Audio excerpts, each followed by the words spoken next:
going on, guys? Welcome back to another edition of the evolution of Sports Talk Television on a happy Hump Day edition. How do we start off the sports web? Once again, I'm your host, Peter Blake. Bring your passion, bring your excitement. Just don't bring any nonsense. On tonight's show, we'll have Leo Haggerty, the legend himself, former Coach Scout and now media member of Night Sports Productions and Amped Up Sports, coming up here in just a couple minutes. At 9:30, we will have Stan Author and Jessica Heather of the I Love St. Pete platform, of course, being a part of that, with 157,000 following there, doing some great things there with a Toyota. That's where I'm at. A toy workshop at Cool Vibes Pub and Grub. So we'll definitely check in with them. Most likely it's not going to be a Toyota. It's going to be toys because it is Christmas. Merry Christmas, by the way. And then we will have, of course, Turnbuckle Talk at 10:20 with Mr. Mark Mancini of Mancini Media and former XPW announcer. And then, of course, Ralph Williams, bodyguard of the Berg, Pittsburgh's newest radio personality. And as always, we'll take your phone calls because we got lots to talk about. Of course, the Tampa Bay Buccaneers playing the Jacksonville Jaguars at 7-7, being the Bucs right now, winners of 3 in a row. You have the Jacksonville Jaguars, who have lost 3 in a row on Christmas Eve at Raymond James Stadium. Remember, we got you covered for your post-game edition live on the field, no matter how late it is. There's a great reason to not have a wife or any kids. You don't have anybody telling you you're staying out too late on Christmas Eve. So I will be out there in collaboration with the J.P. Peterson Show. So with that being said, let's go out to our phone lines. Leading it off, Travis Faley of Rocket Sports and Entertainment. Welcome to the evolution of Sports Talk Television on this Wednesday night. What's going on, everybody out there in Peter Blake Sports Web land? It's good to talk to you. It's been a little bit. Yes, it has. Yes, it has, my friend. Say thank you very much for taking my call this evening. And, really looking forward to this Buccaneers game this Sunday coming up. And, the matchup looks strong. Not sure if Lawrence is going to be 100% healthy. But the biggest thing, Pete, and you and I talked about it, who is this scheduling jackass to put this game at 4:05 on on Christmas Eve? I don't know who it was, and I was looking at it the other day, and I was like, man, damn, there's a good reason why I'm actually single, don't have a wife, never been married, don't have any kids, because I got nobody nagging me to get home and wrap any gifts. I don't got any gifts to get anybody. I mean, I got family, of course, but no gifts to wrap. I don't really wrap gifts in the first place. So I'm able to stay out there, but you're exactly right. It's going to end about 7:30. Hopefully it's a good game in the Bucs' favor. And of course, I feel like the Bucs have to win out at this point because you have the Saints right on your heels. And then, of course, a couple weeks from now, which they got it right this time with the New Year's Eve, it's at 1:00 unless they decide to flex that, which I don't know if they're going to be able to do that or not. But that's a 1:00 game, and that's against the Saints for possibly the NFC South. So we'll see how it works out. But, you look at these teams at the end of the day, Trevor Lawrence, concussion protocol. You're not sure if he's going to play or not. I believe he did not practice today. So that's a good thing for Bucs fans. They gave up a lot of rushing yards versus Baltimore, got, completely dominated by them, got dominated by San Francisco. So I don't know what to think about this Jacksonville team. And, passing wise, Baker Mayfield coming off that perfect passer rating, I think there's an advantage there. This offense is starting to, come around and starting to play with some momentum. And they've won 3 in a row, and Jacksonville's lost 3 in a row. So both teams going in opposite directions. But what happens there? There's a pushback to the mean on that. So, the odds are, because we don't talk about the odds like the NFL does, every minute shoving it down our faces for 40 years as a football fan, Pete, starting at probably 5 years old, 6 years old. Yeah. We were always told gambling is the devil. Yeah. Even the dog agrees with me. Gambling is the devil. And now everything is, with odds. But, let's just get back to the ticket availability for Christmas Eve for that game. Yeah. If you got $30 in your pocket and you want to go see a game, I bet you dollars or donuts, Henry Winkler line in the show Barry. Very nice. Thank you. That you'll be able to get a decent seat for that game. And if I wasn't going out to the family, I would be there with the bells on, because that's still a good matchup, and it's got, playoff ramifications. 100%. Absolutely, Rudolph, and you definitely would have to be there with bells on, because it's a. Are you making fun of my big nose? Are you making fun of my big nose? You said you would be there with bells on, so I had to call you Rudolph. We're on with Travis Faley of Rocket Sports Entertainment. Let's get back to another thing while we're having this lovely Christmas talk. Sure. What do you mean you don't have any gifts to wrap? Well, I mean, I thought we were exchanging gifts this year. What's going on? I went and got you something nice, and I got. What are you giving me? Nothing. What did I get you last year? Yeah, the exact same thing I'm getting this year, from what it sounds like. But I thought, 23 might be a little different. I know what I'm not getting you. I'm not getting you another one of those sound machines. That's for damn sure. This guy sucks. Hey, all right, yes. Let's get back to the real deal, though. Yeah. Did you really think, and I'm not one of those Ray Kennedy, pewter colored glasses guy. Sure. Did you really think that this team would be in the position that it's in right now, with the opportunity to not only just make the playoffs, but also win the division? Yes, especially I did. Earlier in the year. No, I mean, look, they went through their losing streak, but I said before the year started they could win 10. I definitely believe that. I thought it was going to happen earlier, and then they would lose some games down the stretch, and it kind of did happen earlier, but they lose 4 in a row there. Everybody's looking at them at 4-7, and now they're 7-7. Yeah, I thought it would come around. I thought the offense would start out slow, but I also thought Baker would be able to excel in this offense, because the running game has come alive. And, that's been the big time key for this team, is now they have balance. And a lot of Bucs fans, a lot of people out there writing off Rashard White, don't write him off, because he nearly has 1,000 rushing yards. He has over 1,000 all-purpose yards at this point, and this kid's definitely earned his keep. By the way, the offensive line has improved their play. So it's all coming together at the right time. The only thing I'm really concerned about is this defense, their consistency. I get it. They're not allowing teams to, score points in the red zone, but they're still giving up some big plays, too many big plays, and they don't have a consistent enough pass rush. And then furthermore, the Devin White situation, I can't make anything out of it. I don't know what to think of it. I think it's an unnecessary distraction. I think the guy, whether he's been injured or he's not necessarily been 100%, he hasn't played up to it. I think he's checked out ever since the offseason. I don't think he wants to be here. And in order to nip it in the bud, honestly, I feel like, you bench him. But we'll see. Todd Bowles thinks he's going to play this Sunday, so we'll see how that happens. Travis, we lost you there. Travis, let's go back out to you. I tell you what, really quick, we lost you there, but let me go out to my co-host here. Here we go.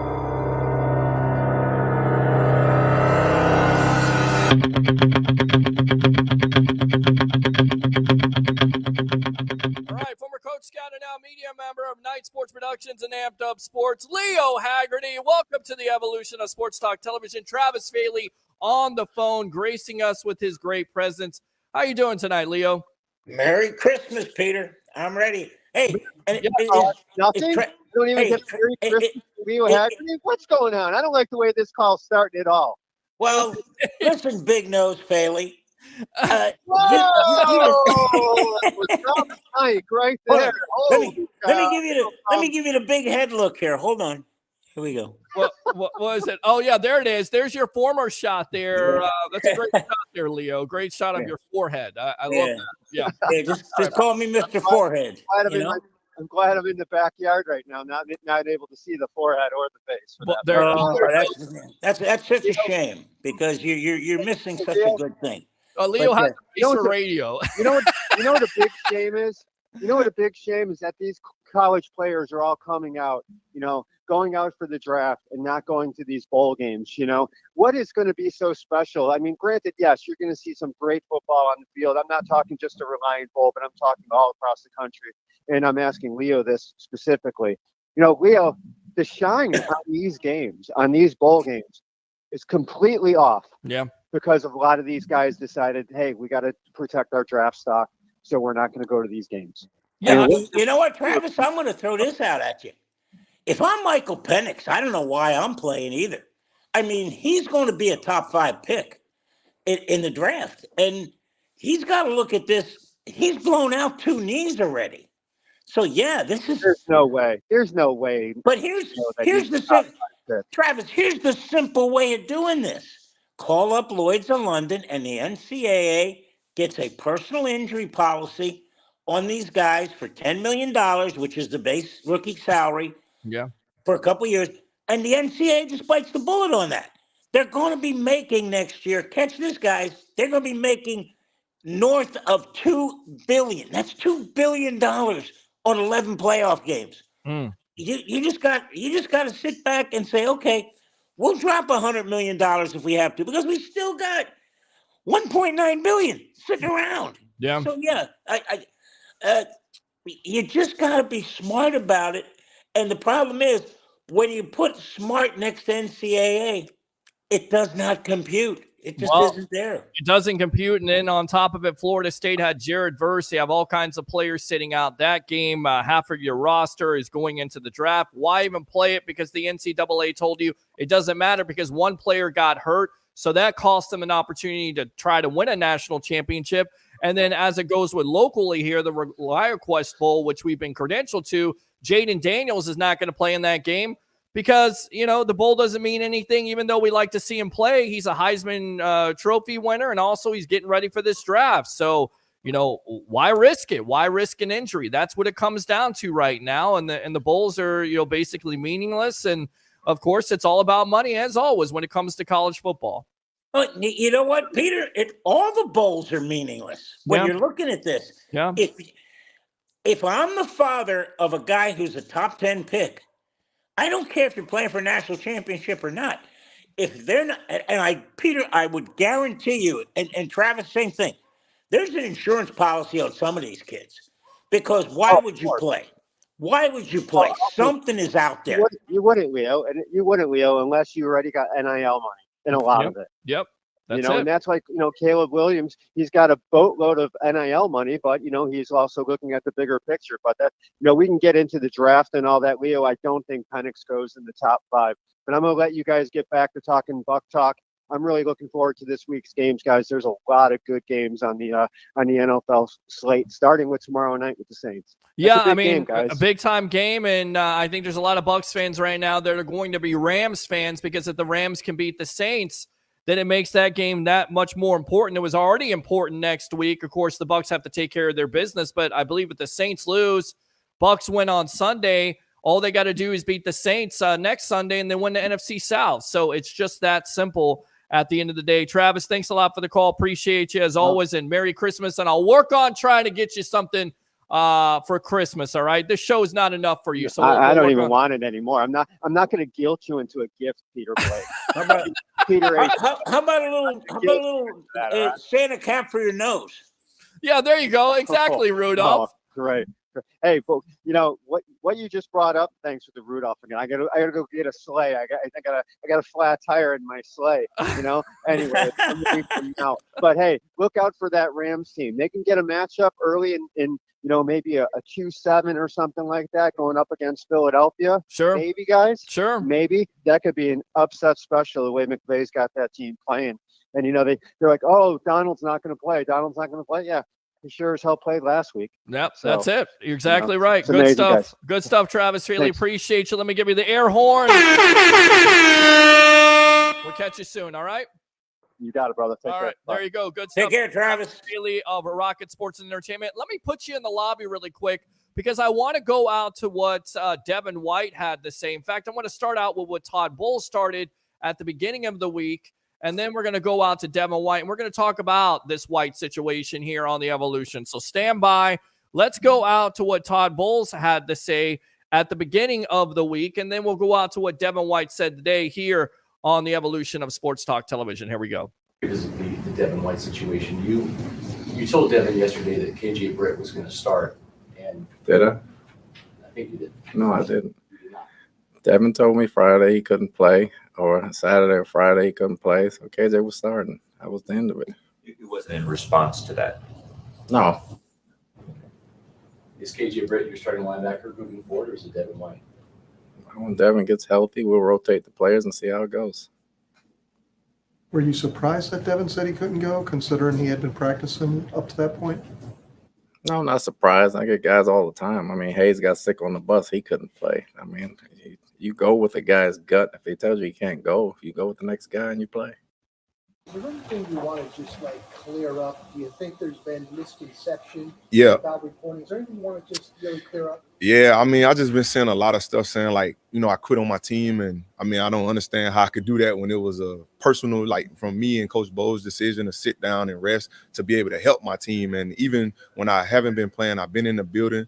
I've been out there just supporting them, even taking notes, preparing if I was gonna play, just in case they had any questions, or if I seen something, I can relay it to those guys and help put them in a better position. So I think that's the biggest thing that didn't set well with me, because I mean, I never quit on my team, and I love this game so much. I love competing so much. So I think out of everything, that just didn't sit well with me. So you and Bowles are fine, and you're all in? Me and Bowles never had a problem since I got drafted. Like I say, he's a father figure to me, and I say on the field and off the field. A lot of people know what I went through losing my real dad, and he's been one of the guys that always stepped up, always check on me, make sure around the holidays, to make sure that I'm good. And, I don't think it'll ever be a problem. And he know, he one of the best coaches I ever played for, got a fun defense to play in. And, you could tell he looked out for me by, making me get myself healthy. And that's what we're trying to do right now. All right, welcome back to the evolution of Sports Talk Television. I got to bring you back here because reports were suggesting various reports were saying that the reason why Devin White was inactive last Sunday was because it was a coach's decision. Talk was from Richard Sherman. The reason why he didn't want to play, he was told that KJ Britt was going to start. Now Todd Bowles is it seems like he's kind of trying to protect his player. Devin White is saying the same thing. And then furthermore, now, according to Rick Stroud, which has just happened about an hour and a half ago, now the NFL is investigating this. This is a total mess. What do you make of the situation? Whose fault is it? Is it Todd Bowles? Should Todd Bowles just come out and say the reason why Devin White didn't start or didn't want to start is because of the injury? Or should he say what a lot of people have basically said, the reason why he's inactive is because he found out that KJ Britt was going to start and he didn't want to be a rotational player? Peter, head coach will never say that, ever. Any head coach. They'll never say that. They're going to protect their player because that's their job. Their job is to not throw the player under the bus. Because I remember John Gruden, he threw 3 guys under the bus at a press conference and he lost that locker room. Todd Bowles is he's going to cover. That's his job. He knows it. The players know it. That's why they trust him. And you know what, Peter? If he couldn't go, he couldn't go. You never want to question the intestinal fortitude of an NFL football player. Right. That is unquestioned. If he wasn't good enough to go, because everybody's hurt right now. Look at what's going on in the NFL. Teams are now just trying to make it to the finish line to get to the playoffs. And you know what? If Devin White, if he said, Coach, I just can't do it. I can't go and help my team. What are you going to do as a coach? Say, no, suit up? No, that's not going to happen. So, yeah, Peter, we just got to live with this. We're not going to get anything further, and don't expect to get it. Yeah, there seems like there's more to it because, like I said, the NFL is investigating it. And then furthermore, what is the NFL investigating, Peter? That's what I want to know. They have to report the injury. And if he was cleared because he practiced all week long, and then all of a sudden the reason why he didn't play in the first place is because he's injured, that's a no-no. You have to report it to the NFL. That's what they're looking into. Well, you know what, Peter? Here's the line they're going to get. Well, Saturday morning he got up and he stepped wrong and getting out of bed, and he turned the ankle again. At the end. You know why the NFL says you got to report injuries? Because of gambling. You know what they call it in the NHL, Peter? Upper body, lower body, and that's it. You're not getting any more info. So, yeah. Hey, just what's your opinion? What we're missing here, this team is 7-7 right now. I agree. They've 4-7 to 7-7.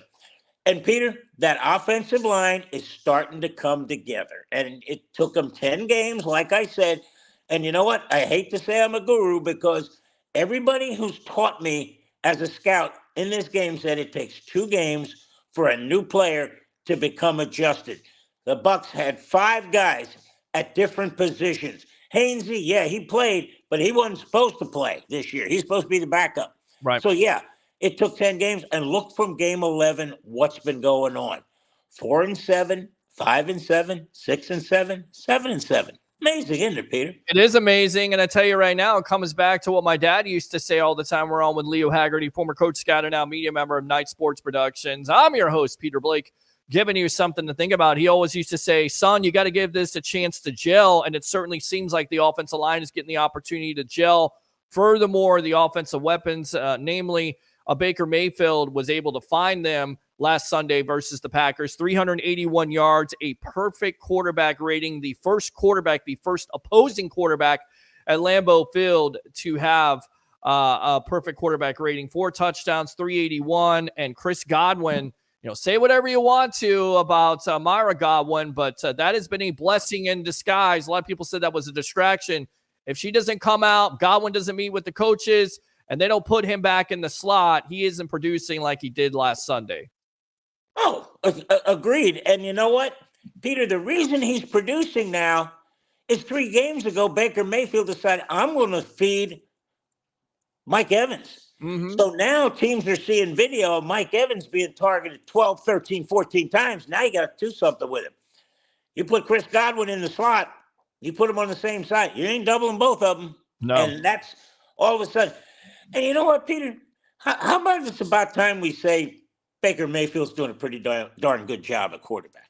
Well, I tell you right now, you look at the numbers from last year compared to Tom Brady, and I get it. Tom Brady retired after last year, but the same offense, some different parts there, different offensive line, different offensive coordinator, first time calling plays. Baker Mayfield, 24 touchdowns, 8 interceptions. Tom Brady for the whole year, 25 touchdowns, 9 interceptions.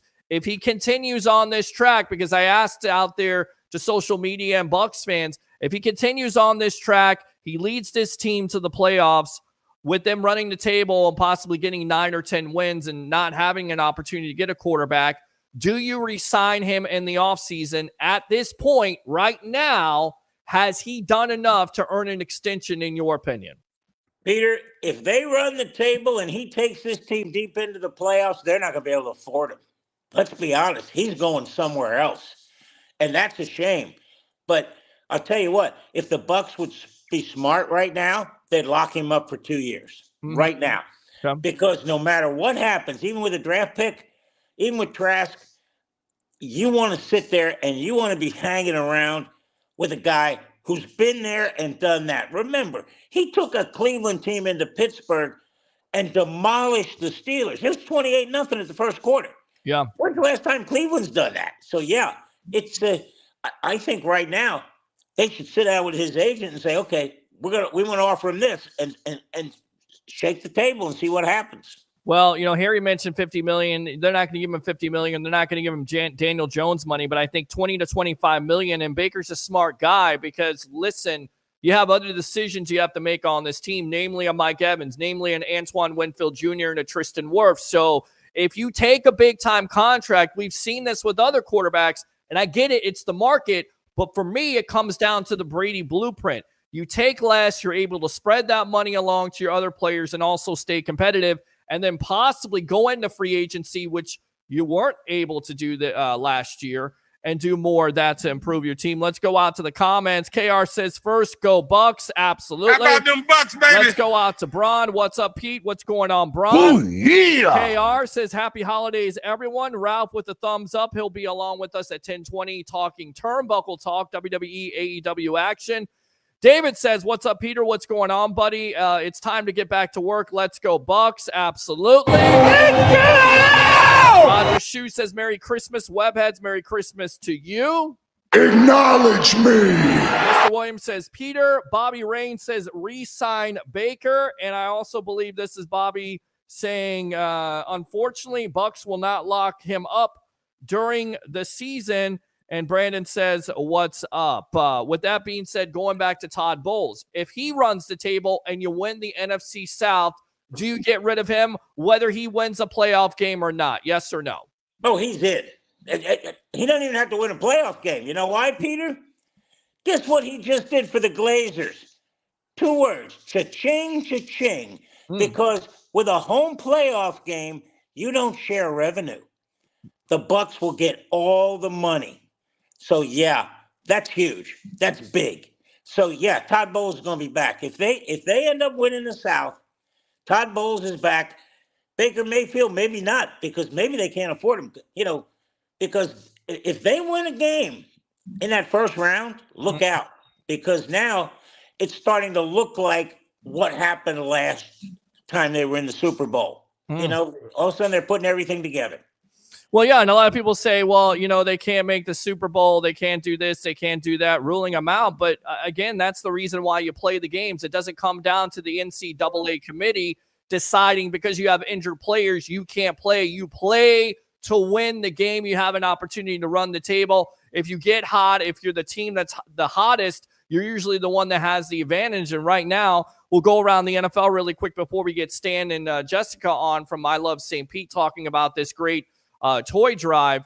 The Philadelphia Eagles lose a heartbreaker, but they've been losing a lot of games lately. And, to me, they have an opportunity to be one of those teams in the first round versus the Tampa Bay Buccaneers. And I got to tell you, if the Bucs have a home game, they're hot, they have the momentum, they can beat anybody, including the Philadelphia Eagles. What do you say?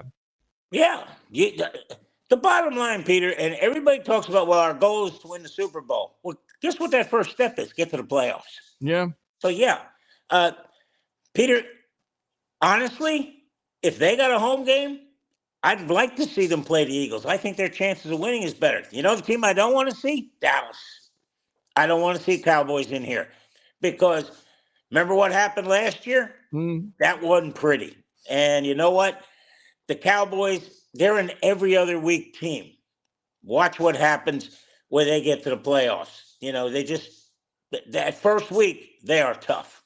They're definitely tough, but they're up and down. They can be beat. I mean, the Buffalo Bills, what do you make of them? They changed their offensive coordinator, and then boom, Josh Allen turns into an MVP again. And this team is dangerous right now. And Miami, they're having all kinds of injury issues, especially with their offensive line. In that division, in your opinion, are the Buffalo Bills the most dangerous team coming out? No, Peter, as funny as it sounds, it's going to be the Baltimore Ravens. That defense is just lights out. It's starting to remind me of the 2000 defense where, Trent Dilfer, all he had to do was hand the ball off and, make a couple good passes, and that's it, because that defense was shut down. It was like, oh, my Lord, look out.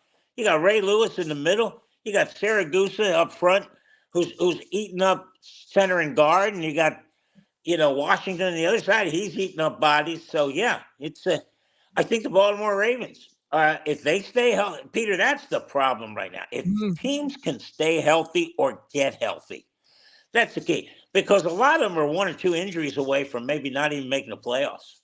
Yeah, you're exactly right. And you look at Kansas City, I think a lot of people have kind of forgotten about them.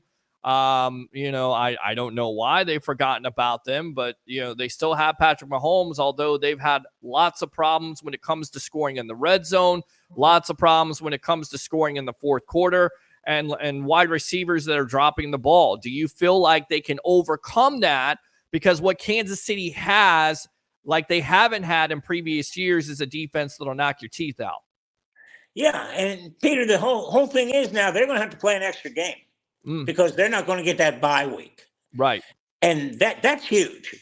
That's huge. So, yeah, now they got to win 3 games, not just 2.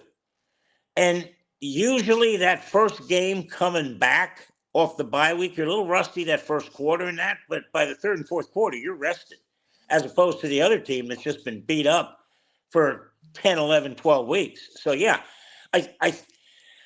Peter, right now, if someone had to bet the mortgage who's getting in, I wouldn't want to have to play that, because there's a whole lot of football still left to be played, a whole lot of things that can happen. Hey, if Brock Purdy gets hurt out in San Francisco, now what are they going to do? So, yeah, there's a lot of things happening that NFL's going to be fun to watch the next 3 weeks, that's for sure. No, I agree with you on that. And somebody says, can San Francisco expose the Ravens defense? Because I think, head and shoulders, the San Francisco 49ers could possibly be the best team, and not only in the NFC, but but the whole entire league right now, we'll see. That could be a preview of a Super Bowl matchup. Leo Haggerty, thanks a lot for your time. Final thoughts here on the evolution of sports talk television, my friend. Well, you know what, Peter? I'm getting ready to post my rant, which is basically to the college football playoff selection committee that next year, make it simple. The 4 Power 4 champions, they're your 4 teams that get to bye. Yep. Then simple from there. They're in. Then you seed 5 through 12. Anything else would be another travesty. So, get those 4 winners in there. 1, 2, 3, and 4. Seed them how you like, and then 5 through 12. And catch that on Amped Up Sports, ampedupsports.com, or on our Facebook page. Peter, I will talk to you next Wednesday back here in Tampa. I'm going to head up to Charleston for a couple days for Christmas. And again, Peter, to you and everybody out there, Merry Christmas. Merry Christmas. There you go. The legend himself, Mr. Leo Haggerty. Merry Christmas. Take care, my friend. All right. We'll see you later. All right. Let's go out to our guest. Open phone lines also, but I want to talk to this lady right here running something really special for the I Love St. Pete platform. I'll try to read your comments and take phone calls, but we definitely want to talk about this I Love St. Pete Cool Vibes Pub and Grub toy shop with Miss Jessica Heather. Welcome to the evolution of sports talk television. How are you guys doing tonight? Hey, great. This is also my business partner, and her name's Jessica as well. Okay. How are you guys doing? Good. Fantastic. All right. I don't know if you guys can just move over just a little bit, or we could just go full screen. There we go. Move over just a little bit more there to Which way? just get it. Yeah, there you go. Exactly. We got you ladies right in the camera spot here. So tell us what you're doing here for Cool Vibes Pub and Grub for kids right now during the Christmas time season. So this is our 3rd season doing it. But I Love St. Pete has done it for 4 years now. And it's all community driven donations that come in, cash, toys, everything. There's no requirements. You just come out, you wait in line. We let a couple people in at a time. You pick a couple toys per kid, and that's it. And then it's just wild to us that every time we think we're about out of toys, somebody pulls up with another carload and another carload, and they just keep it coming. And it opens Friday at noon. I do suggest being in line early because the line gets pretty long the first day. We'll probably run it till, I think Stan put 4 or 5 on there. And then it starts again Saturday at noon, Sunday at noon. And then we're open Monday for Christmas meals. And if somebody can't afford to eat, we don't make them pay either. They just message us ahead of time. We give them a code word, and they say that code word to their server, and the server knows not to charge them.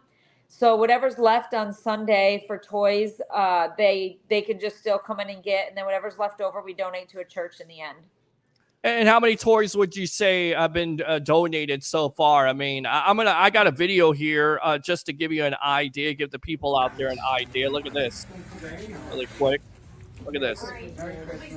Look at that. Yeah, and that's less than half of what we have.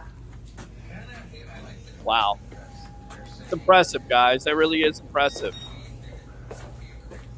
Yeah, I mean, we got almost 10,000 in cash donated, on top of what people have been dropping off.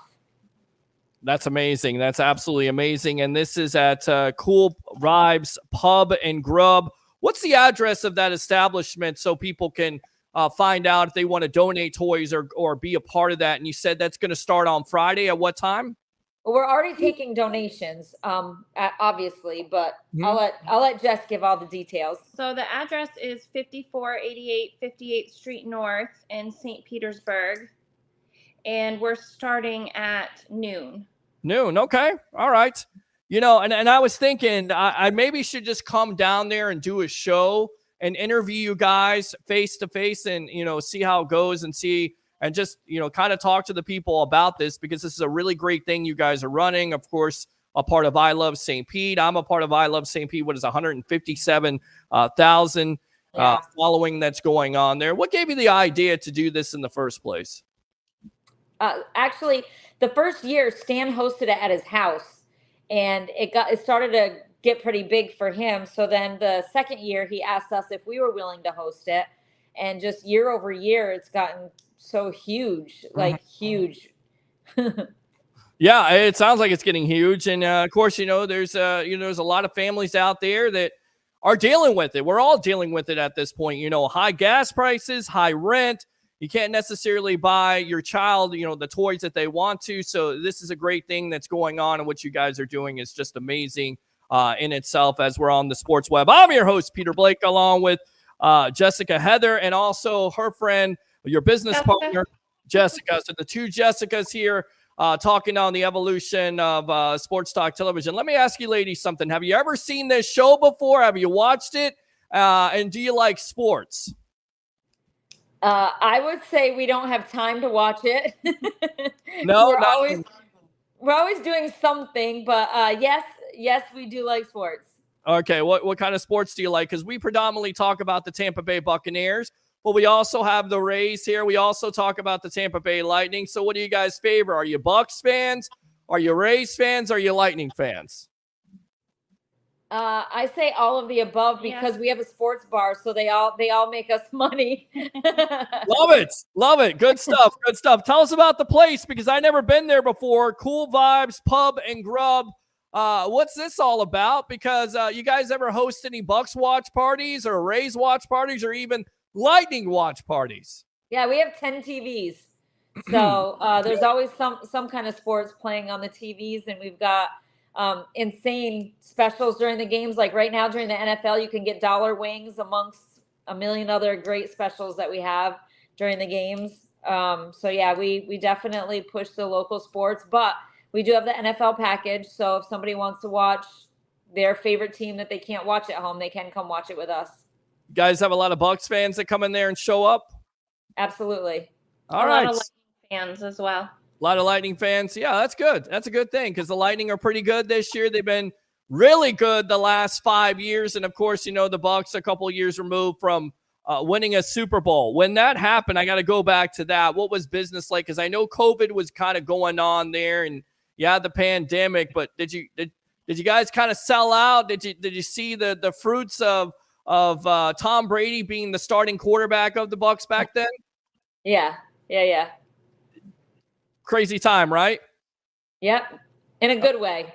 Yes, definitely in a good way here. So go on and give me some stories. Have you ever had any body that's ever reached out to you in the last couple of years? I know this is your first year doing it. Stan done it at his house. Stan does all kinds of stuff here with I Love. No, this is our third year doing it. Third year. Okay, doing it. Any crazy stories? Anything emotional for the holiday season that you've encountered with a family that didn't necessarily have the toys to give, and you helped them? Go ahead and give me a couple of stories here, or a story of a family that reached out to you, or something that happened when you guys were giving away toys to the respected families. We had one girl that came in last year. So we had the news there, and it just happened to all happen at the same time. Was it Fox News that came? Yeah, we had Fox News. And this young girl came in. She was probably in her maybe like mid-20s, you think? 5 kids. Yeah, she had, it was somewhere 5, 6, 7 kids, something like that. And they were all her family members' kids that she got custody of. And they were outside in the van, and she came in to pick toys. And we helped her pick some toys out and get them loaded up without the kids seeing. And she was really emotional. She was crying. She was thanking us. She said it's really hard. Her family pretty much just shouldn't have been having kids, and she took on the responsibility of all of them. And she was super thankful. We made some food. We threw some food out to the kids while she was picking out toys. And there was a lot of wet eyes in there during that time. We had a few of those, when they come in and you can see their eyes start filling up, and they hug us and they thank us. And it really makes all the long hours and long days that come with it worth it, because it is, believe it or not, it's hard to spend $10,000 on toys, especially when you're trying to bargain shop and in between working and running a business. That's a lot of money to spend. So makes it all worth it for us. Absolutely. You guys are doing great things there. I love it. And that's why I felt like I had to have you on this show to get it out there. Once again, the official sports talk show of I Love St. Pete. I love the community voice. I love the fact that you guys are reaching out to families that are less unfortunate. And just give me a day in the life. How many hours have you guys spent on this just this year alone? All day, every day for the past 2 months. I mean, it starts probably before Thanksgiving, huh? Yeah. Around then, and it goes right. Like I said, we're open Christmas Day, so it goes right till Christmas Day. Yeah, she's been shopping every day for over a week. Okay. Probably 10, 12 hours each day. How busy is it out there? Because I'm one of those people that has not done any shopping yet. I wait to the last minute because I'm a psycho and I like to go out into the crowd. We wish you the best. Yeah, no, it's a madhouse out there. Especially like, I really try to bargain shop so we can spend the money the best way we can and get the most for it. So I try to run around here, run around there, see what's online. We started Black Friday. That's when we started shopping. Was Black Friday and ordering a bunch of stuff online. So we've been at it for almost a month. Nice. Great. What's the most popular toy right now? Because I kind of like, I remember, waking up on Saturday mornings watching cartoons and seeing, toy commercials. I don't see that anymore because either A, I'm working, or B, most likely I'm sleeping in unless my dog wakes me up to try to take him out. But what's the most popular toys right now that the kids want and they need to have? Geez, I don't even know that answer. I mean, we just been buying a little bit of everything. Legos always go well. Everybody loves Legos. Sports balls go fast. Yep, sports balls go very fast. Barbies go good. I mean, honestly, because we take kids that are, newborn up until teenagers, we really just try to get a variety of everything. The biggest thing that we really still need is gift cards. We get the kids that are a little bit older that aren't really into toys, so we do gift cards. We were really struggling with those this year. In the past couple of days, we've been starting to get them in. But if there's anybody watching that wants to get something, gift cards. We can never have too many gift cards. Well, I agree with you on that, and I subscribe to that theory of getting gift cards, because if you try to go out there and buy somebody, some clothes and you don't know their size, first and foremost, you're going to rub them the wrong way and you're going to upset them. So I go with gift cards on that. Previous experience trying to do that, it's not a good thing. So go with the gift cards. It's the safest option. I tell you what, we'll get you out of here on this. Once again, go ahead and promote this great event. And I tell you what, I think I'm going to come out there and do something with you guys, most likely maybe Saturday afternoon. How about that? Sounds great. Okay. All right. So go ahead and promote this great event here on the Evolution of Sports Talk Television, ladies. Thank you. Thank you. Oh, yeah. Go ahead and just tell everybody out there where it's at. Again, Cool Vibes, Pub and Grub. Tell them when it starts and what's going on once again for all my web heads. Sure. So we open Friday at noon, and it's 5488 58th Street in St. Pete. And it'll go till about 4 o'clock and then start again Saturday at noon and then start again Sunday at noon. As far as donations, we're open every day, 11 a.m. to 2 a.m., so people can bring donations anytime. And then Christmas Day, we're open for dinner. If there's someone out there who can't, afford dinner, they just have to go to the I Love St. Pete page, come in and say the code word, and they'll get a hot Christmas meal. And also, if you'd like to donate meals, we take donations for meals to help cover those too for people. Awesome. And you also got dollar wings. That's all you had to say. And when are those dollar wings happening? Because I'm a wing guy. I love to eat those chicken wings as much as I can. When are those dollar wings? During the NFL games. But every Wednesday we have 10 wings with fries for $10. 10 wings with fries for $10. You see, now maybe we go on remote there for the sports web, seeing as I'm doing the show on Wednesday coming there. You go. Maybe promote you guys, promote me too. Ladies, I really appreciate the time here. You're doing some great stuff with I Love St. Pete. And once again, Cool Vibes, Pub and Grub. Thanks a lot for joining me here on the Evolution of Sports Talk Television. All right. Thank you for having us. Yes. Merry Christmas and happy holidays. Merry Christmas. All right. We'll see you on Saturday. There you go. So that is what's going on right now. I love that. That's good charity. That's good. That's a good story. That's positivity. People sometimes say I'm a little bit too positive and optimistic. So be it. I'll take that. I'll deal with that. I love a story like that. I really do.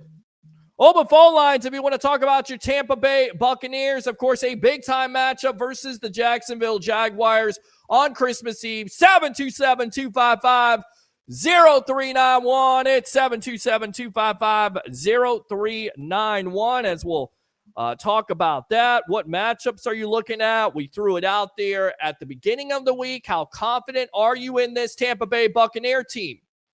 Getting hot at the right time, 3 in a row. You look at the other team there in the Jacksonville Jaguars, they've lost 3 in a row. So where do you lie with this team? What about Baker Mayfield? Could you see him being re-signed? Do you think that happens? Should that happen? Or do you need to see more? And what about the Devin White situation? What do you think about that? How is that all going to transpire? 727-255-0391. It's 727-255-0391. I guess we're not going to have any Harry tonight. I sent the link out to Tampa Bay Ray Kennedy. I don't know if we're going to have him, so we have your phone calls if you guys want to call up and talk about your Tampa Bay Buccaneers. Andrew Fullbear, the big board. What's good? What's going on, buddy? What's good? Yeah. Mark Mancini bringing the Cannons in an hour. Like it. Let's go out to sitting. Playoffs, here we come. And I think, has the mood changed for you with this Tampa Bay Buccaneer team, with all their struggles that they had at the beginning of the year? Has it changed? Because again, they've gone on this little, this little win streak. And people will say, well, Pete, they played the Carolina Panthers. Okay, well, the Panthers, they got nothing to play for but pride, but they're playing for an interim coach. So they're going to play as hard as they can. They're going to try to be spoiler in this case. And oh, by the way, they did that to the Atlanta Falcons last Sunday. That was nice to see, was it not? If you're a Falcons fan, sorry. So there you go. I mean, that's going to be a tough game. The Bucs finished out with it, but it's a winnable game. You should win that game. You somewhat have your struggles in Raymond James. Then you come on the road. You go on the road. You face the Atlanta Falcons. You beat them. That's a major game you play. You score 29 points with your offense. I'll tell you what. Let's go out to the phone lines. Welcome to the Evolution. What's your name? Where are you calling from? Hey, Peter, it's Jeremy. How you doing? What's going on, Jeremy? How you doing? What's on your mind tonight here on the Sports Web? I mean, can't wait till Sunday. I'll be there at the game at Raymond James Stadium. I'll be bringing my 12-year-old for the game on Christmas Eve. Nice. Okay. Well, there you go, Dad. That's a good present. Is this the same kid that had the Rays shirt, or that you got the Rays shirt for from the JP Peterson shirt? Okay. Correct. Yeah. You're a good dad. Good for you, man. Good for you. Awesome. Hey, it's in their blood.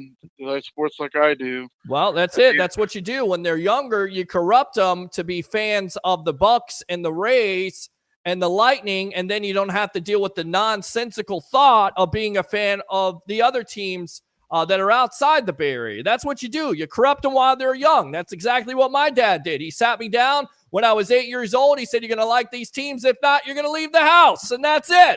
That's what he said. I swear. Sorry, no choice. Yes. Some of my family, that's how they all here in Tampa. Yep. Me into a Bucs fan and Gators fan. Right. Well, Gators fan, I don't know about that, but I guess I understand it, seeing as I'm a Florida State fan. But that's okay. I'll let that slide. All right. So what do you make of this Devin White situation? Truthfully, I think it's all a cover up. I mean, I can't really get behind a guy who says his foot hurts on the next day of.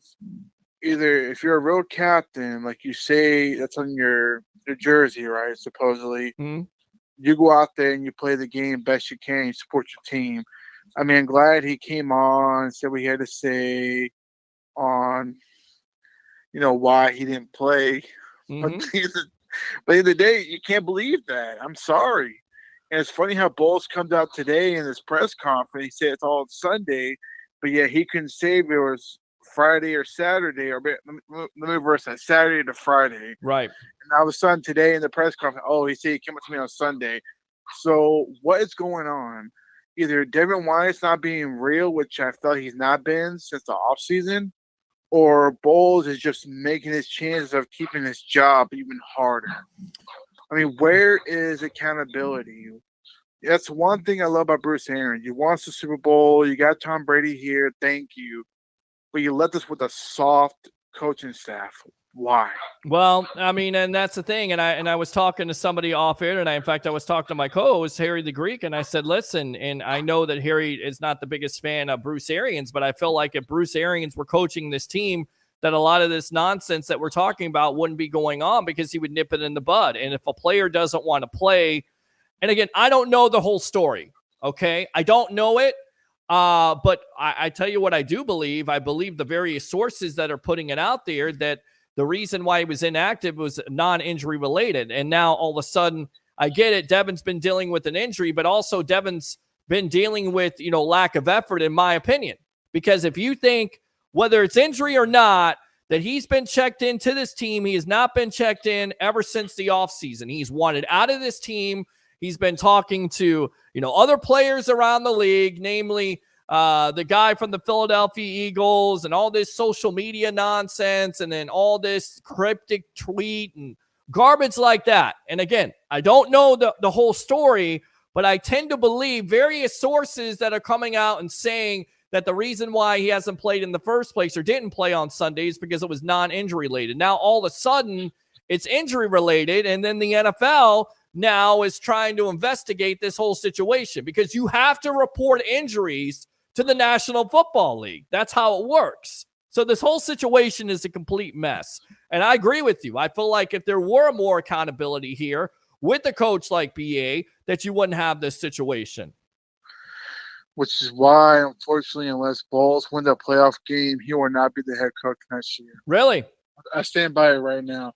You can get to the playoffs, I'm not trying to doubt you, but you have no control of your team. Right. You have no control. I mean, where is accountability? Like I said, for example, Carlton Davis, okay? Mm-hmm. He made the money. He got the bag. Good for him. But some of those games throughout the season, he's played horrible. He can't cover a damn cold. And a lot of people would say he's got a toe injury. And again, that may be something that he's dealing with. But, for me, if somebody's injured, play somebody else. The depth is there. Zion McCollum has shown some flashes of brilliance. You still have Jamel Dean. Play the other guys if those guys aren't healthy, because they're hurting your team in the process. I like Carlton Davis. I think Carlton Davis is a top 10 corner, but I also agree with you that his play has not necessarily been the best, whether it's injury or, lack of effort or technique or whatever else. And, that's the problem. He was a guy in the offseason that talked about wrecking this, wrecking that, causing turnovers. Give credit. This Bucs defense has caused turnovers. They've done a good job with, holding some teams, but also they've given up too many explosive plays. And that's not going to be a good mix if your defense going into this postseason with giving up big plays, because you can have all the statistics you want to with not giving up points in the red zone. But if you're giving up big plays, that's going to hurt your team in the long run. No, and you're absolutely right. And also another thing is that, is that Carlton gets beat by some of these random receivers, which we never think of. Yeah. And it's like, are you really here, or are you here for the paycheck? At the end of the day, that's where I get confused about, is that some of these players, like Baker Mayfield said about a month ago, we lost our whatever game in a row, some of us are going to have to step up and, take this game seriously. So who's really here? That's the real question. Yeah. And as far as Bowles goes, you need to put your big boy pants on. If Devin White's really a full go, he should be on the bench. And when they call him to go in there, whatever play they package for him, go in. If not, then deactivate him. If you're not about the team like he says he is today, because he's trying to clear reporters, whatever, try to help Todd Bowles. Sure.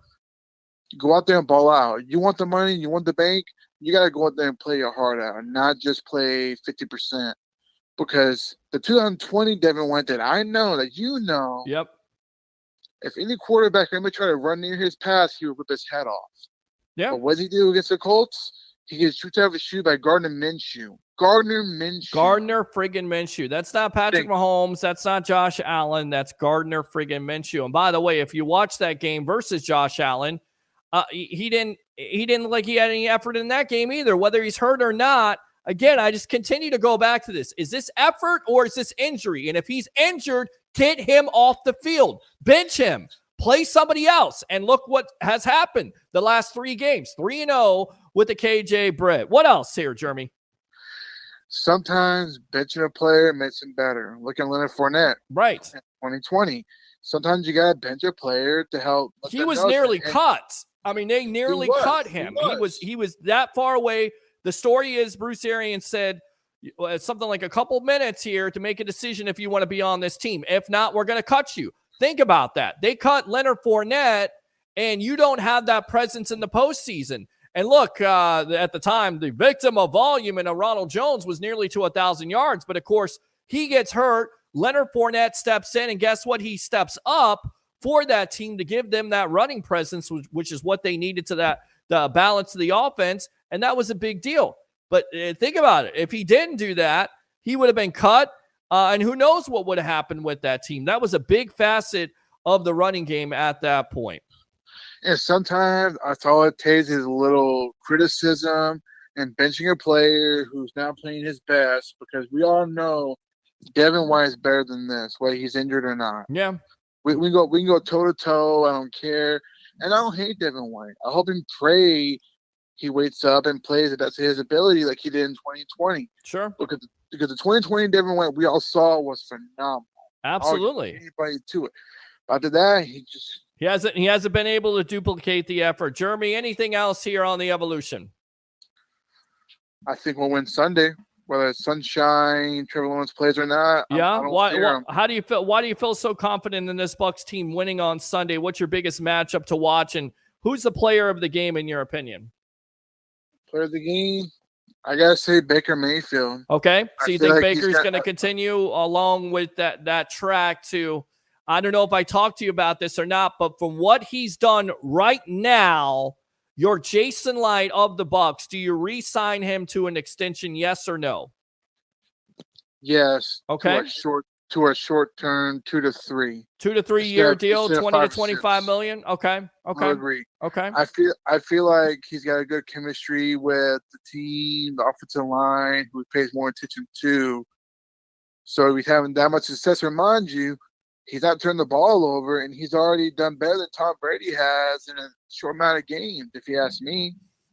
Yeah, he's done a heck. You definitely look at the numbers: 24 touchdowns, 8 interceptions. Brady last year, 25 touchdowns, 9 interceptions, and you're not even at the full year at this point. You definitely would have to say, even with the offensive struggles this year, this offense is more balanced at this point.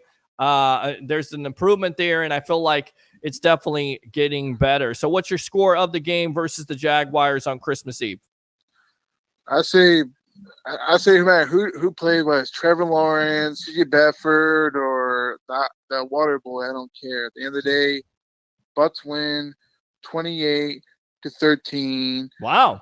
In a dominant fashion, because this team's finally getting on track.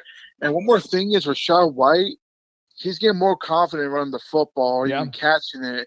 And this man is coming on in a fast pace, what we all hope for. So, like I said, I like our chances, and the Saints lose tomorrow.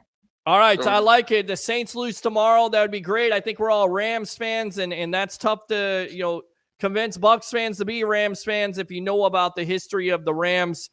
Thanks a lot for the call, Jeremy. Use that second call if you want to. All right, my friend? No problem.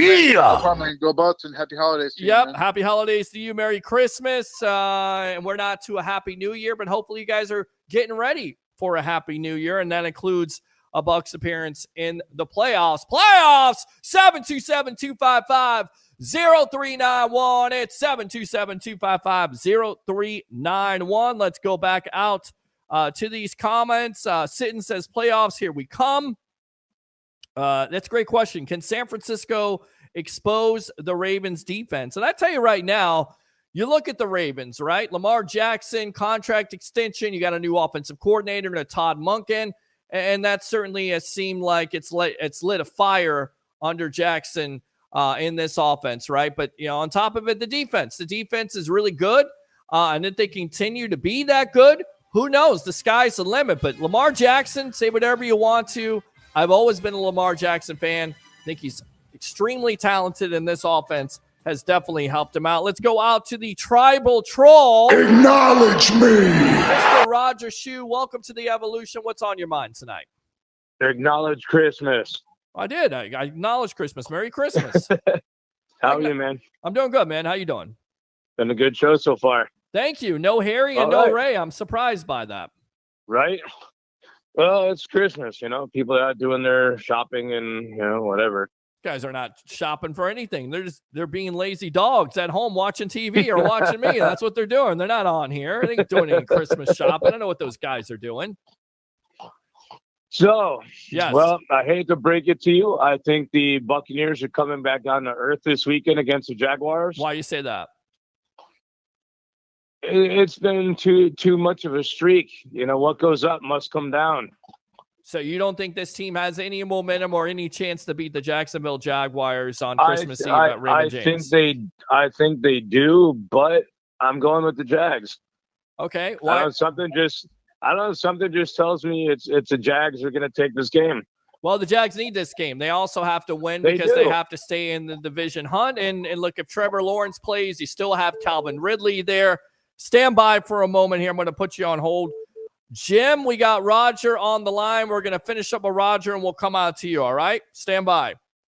All right, so we got Jim Sutton on the line there on hold. Let's go back out to you, Roger. So you favored the Jacksonville Jaguars because of what? Trevor Lawrence, Calvin Ridley? I would say all of the above. Okay, all right. I would also say that if you have a big problem with Devin White and you want to get rid of him, trade him to the Bears. We'll take him. Why do you want him for? We can always use a backup. He's not going to go to your team for a backup. He's a free. By the way, he's a free agent, so the Bucs are not going to trade. He's not a rotation player. Well, that's what he says. He's a punk bitch. Well, I'm not going to get personal here, but I will tell you this: he's definitely not. Come on, Peter. If your coach shows you your rotation player, what do? You're a rotation player. You're a rotation player, and I think you could use him in a rotation where you rush the passer, right? Because he's been good at getting after the quarterback, and I don't know why that hasn't been more explored at this point. Besides the fact that, listen, if White, takes off and gets lots of sacks here, then the Bucs are going to have to pay him money, and I don't think the Bucs are going to pay him $18 to $20 million. I don't think his market is going to be $18 to $20 million. You look at the tape at the end of the day. It's not there. I don't see his market. I see his market more like 10 to 12. Yeah, I would say maybe that's correct. And he's making 11 this year, and I feel like he stole money from the Bucs. I mean, injury or not, he has not played like the same player. Again, no, absolutely not. And you don't know if he's injured. I think it's not just injury. I think it's just effort. I think it is what it is. He is what he is. He's a guy. I think he's got his girl in his ear too much. Well, I don't know about maybe his agent more than anything else. That could be too, but right. I don't necessarily. They're doing more harm than good. Well, he's doing more harm than good, and you kind of wonder if this is going to be a distraction going forward. All right, so I definitely think it would be. I know you're against the Bucs here on this game. What's your score? I'm not saying I'm against them, but okay. I think the Jags are going to take this game. Okay, what's the score for you? I'm going to say you're going to hate me for this. I'm going to go 28-17 Jags. All right, 28-17 Jags, and who's the player of the game? Oh God. I don't know. I'll get back to you on that one. All right, so get back to me on that. Anything else here on the Evolution of Sports Talk Television? Yes, there is. Okay. Merry Christmas to all the webheads and Happy New Year's, and I will talk to you guys soon. What did you get me for Christmas? You'll find out. All right, thanks a lot. Your presence is enough, Roger Shue. Appreciate you as always. Use that second call and definitely tune in to Turnbuckle Talk because I know that's your favorite segment with the madman himself, Mr. Mark Mancini, and of course, Rock Wins. Yeah, all right. By the way, what happened on AEW tonight? A lot of good stuff. All right. Well, why don't you give me the rundown?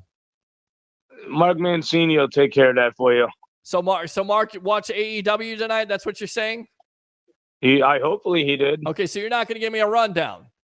Nope. So you're giving me absolutely nothing, like always. Okay. MJF had a backstage confrontation with Swerve Strickland. Okay. That's all I'm going to go. Who is the devil? The devil is Adam Cole, baby. Has that been revealed, or you're just saying that? No, at this point? It's not been revealed. I think it's going to be revealed at World's End on December 30th. Okay. All right. I'll take your word for it, Roger Shu. Appreciate the call. As always, use that second one. All right. All right. All right. See you later. Let's go out to Jim. Damn it, Jim. Welcome to the Evolution. What's on your mind tonight? Hey, we still trying to get rid of combos and we win the game now? I don't think so. I mean, if you beat Jackson. Listen, there are still some people out there that are not Todd Bowles fans. I mean, there are not a lot of fans out there that are very positive about this team in the first place. I mean, even though they're on a 3-game win streak, and even if the Bucs do get into the playoffs. Don't let the man stare the shit. That's what I want to know, because it looks like that's what he's doing. What now? I said, when we going to let the man stare the shit as a team? It look like that's what he's trying to do. Well, he's definitely, trying to right the ship. You're exactly right. And this Devin White situation is definitely not helping. I mean, you've seen it. What do you make of it? Didn't he sit him down? Well, that was the talk, and now it's about injury, and he talked to Todd Bowles. Devin White talked to Todd Bowles, and it seems like Bowles is protecting his player, and it's now the NFL is investigating it. I mean, it's just a mess, and I hope that this is not a distraction. I think that locker room is strong enough, and there's also a chance that White plays in this game versus the Jaguars. So what do you think of that? If he played, yeah, he played. He's still a veteran. Yeah, but he hasn't been very good this year. That's the problem. Yeah, he hasn't been very good. Bowles, man. You're the way you just dropped your voice when I said that. You just confirmed that I was correct about that. Yeah, I mean, look, it's up to Todd Bowles if he play him or not. I mean, it ain't up to us. Right. Well, you're exactly right. It's up to him, and I hope that Devin didn't give up on this team. He says he didn't give up on this team. We'll go back to the comments in just a moment in case you didn't get a chance to see them today, but because he had a press conference and he came out, and you have respect for him and you take him at his word. But from what I've seen this year, it has not been a good situation for this defense, and I think KJ Britt is the guy that needs to be starting going forward. Just my opinion. All right. Well, we'll see what he'll do. It's going to be a game of decision about that. Well, it's definitely going to be a game that you're going to have to watch on Christmas Eve. Are you getting ready for Christmas Eve? Did you get all your shopping done so you could sit down in your television set there and watch the Bucs game at 4:05, and then of course watch the post game edition of the Evolution? I sure did. I'm ready for it. You ready for it? You ready for it to call in? All right. We'll be live from Raymond James Stadium giving you your post-game edition, hopefully a winning post-game edition of the Sports Web there. So what's your score of the game and who's your player of the game? Let's go. Let's see. Jaguars. So what was the last score? 34. 34. 20. Wow. So you're going to go 34-20 again. Bucs over the Jacksonville Jaguars. Who's the player of the game? Who's the player of the game? Player of the game. Probably Baker Mayfield if he's swinging it. Okay. All right. So you're believing in Baker at this point. All right. I like it. What else? Yeah. If they play anything like that last game, yeah, I would keep the good wheels going. Seems like you got lots of confidence in Todd Bowles and this offense and this team going forward, right? Yeah, I do. Okay. You know I do. Okay. All right. Good stuff, Jim. What else? All right. Looking forward to this holiday season. Hopefully we get these wins. Okay. We got these couple more games. We'll keep this train rolling and keep these politics in the background. Well, yeah, we don't need to talk any politics or sports or anything at all. That's mind numbing. That's killing me. I'll tell you what, I'll throw this question out there because I was going to throw it out there. You got a Christmas gift to give your favorite team, and I'll throw this out there to the fans right now. Give your favorite team a Christmas gift. What would you give them? It could be the Bucs, the Lightning, or the Rays. Jim, go. What is your Christmas gift that you would give to your favorite sports team? A Christmas gift? Yes. As in what? What do you mean? I mean, something you would give your favorite sports team for Christmas. What would I give them for Christmas? Yes. I give them some a defensive linebacker. All right, so you got a defensive lineman for the Tampa Bay Buccaneers for Christmas, or a linebacker. Yeah. Which one? Let's get another linebacker. A linebacker. All right. I like that. I like that a lot, Jim. Anything else? That's it for right now. All right, man. I'll listen to you. All right, I appreciate you, Jim, for calling in all the way from Ohio. Good stuff there. That is the question for the night. You have your favorite team, whether it's the Tampa Bay Bucs or another team or the Lightning or the Rays. You have a Christmas gift. What would you give them? Call in 727-255-0391. It's 727-255-0391. I say it so many times that I actually forgot it there. You know, it's crazy. Favorite Christmas gift. And I'm just thinking about it right now for the Bucs. What would I give the Bucs right now? You know what? I would give them another offensive lineman. I like Aaron Stinney at left guard, but I want to shore up my line because I think that line, if it's shored up, I would give the Tampa Bay Buccaneers an extra offensive lineman. What about you? Maybe a corner. Maybe a corner because Carlton Davis is hurt. Jamel Dean is hurt. Zion McCollum flashes of brilliance. Maybe give him a corner. What do you say? Or do you want to go to the Rays? Do you want to give them an extra bat in their lineup? Do you want to give them some extra payroll? Are they a team that you give a gift card to? Or how about the Tampa Bay Lightning? Maybe a defenseman? Just throwing it out there. 727-255-0391. It's 727-255-0391. Sean says, Merry Christmas. Merry Christmas to you. As we are live on Instagram and TikTok right now, we're looking, no comments from them. So thank you, Sean. Appreciate you. And as always, go Bucs. Kelly Papello, happy tears, blessed. Thanks a lot for joining me. Hopefully that was about the Cool Vibes Pub and Grub toy drive there, which they're doing, which we're going to go out there on Saturday afternoon and do something for them. And you know, maybe talk to some fans, go out there, talk some Bucs football, see what they're doing, you know, kind of talk to some of the people that are getting toys and maybe get another camera out there and just take a look at it. Great calls. Thank you very much, Bobby. Appreciate you as always.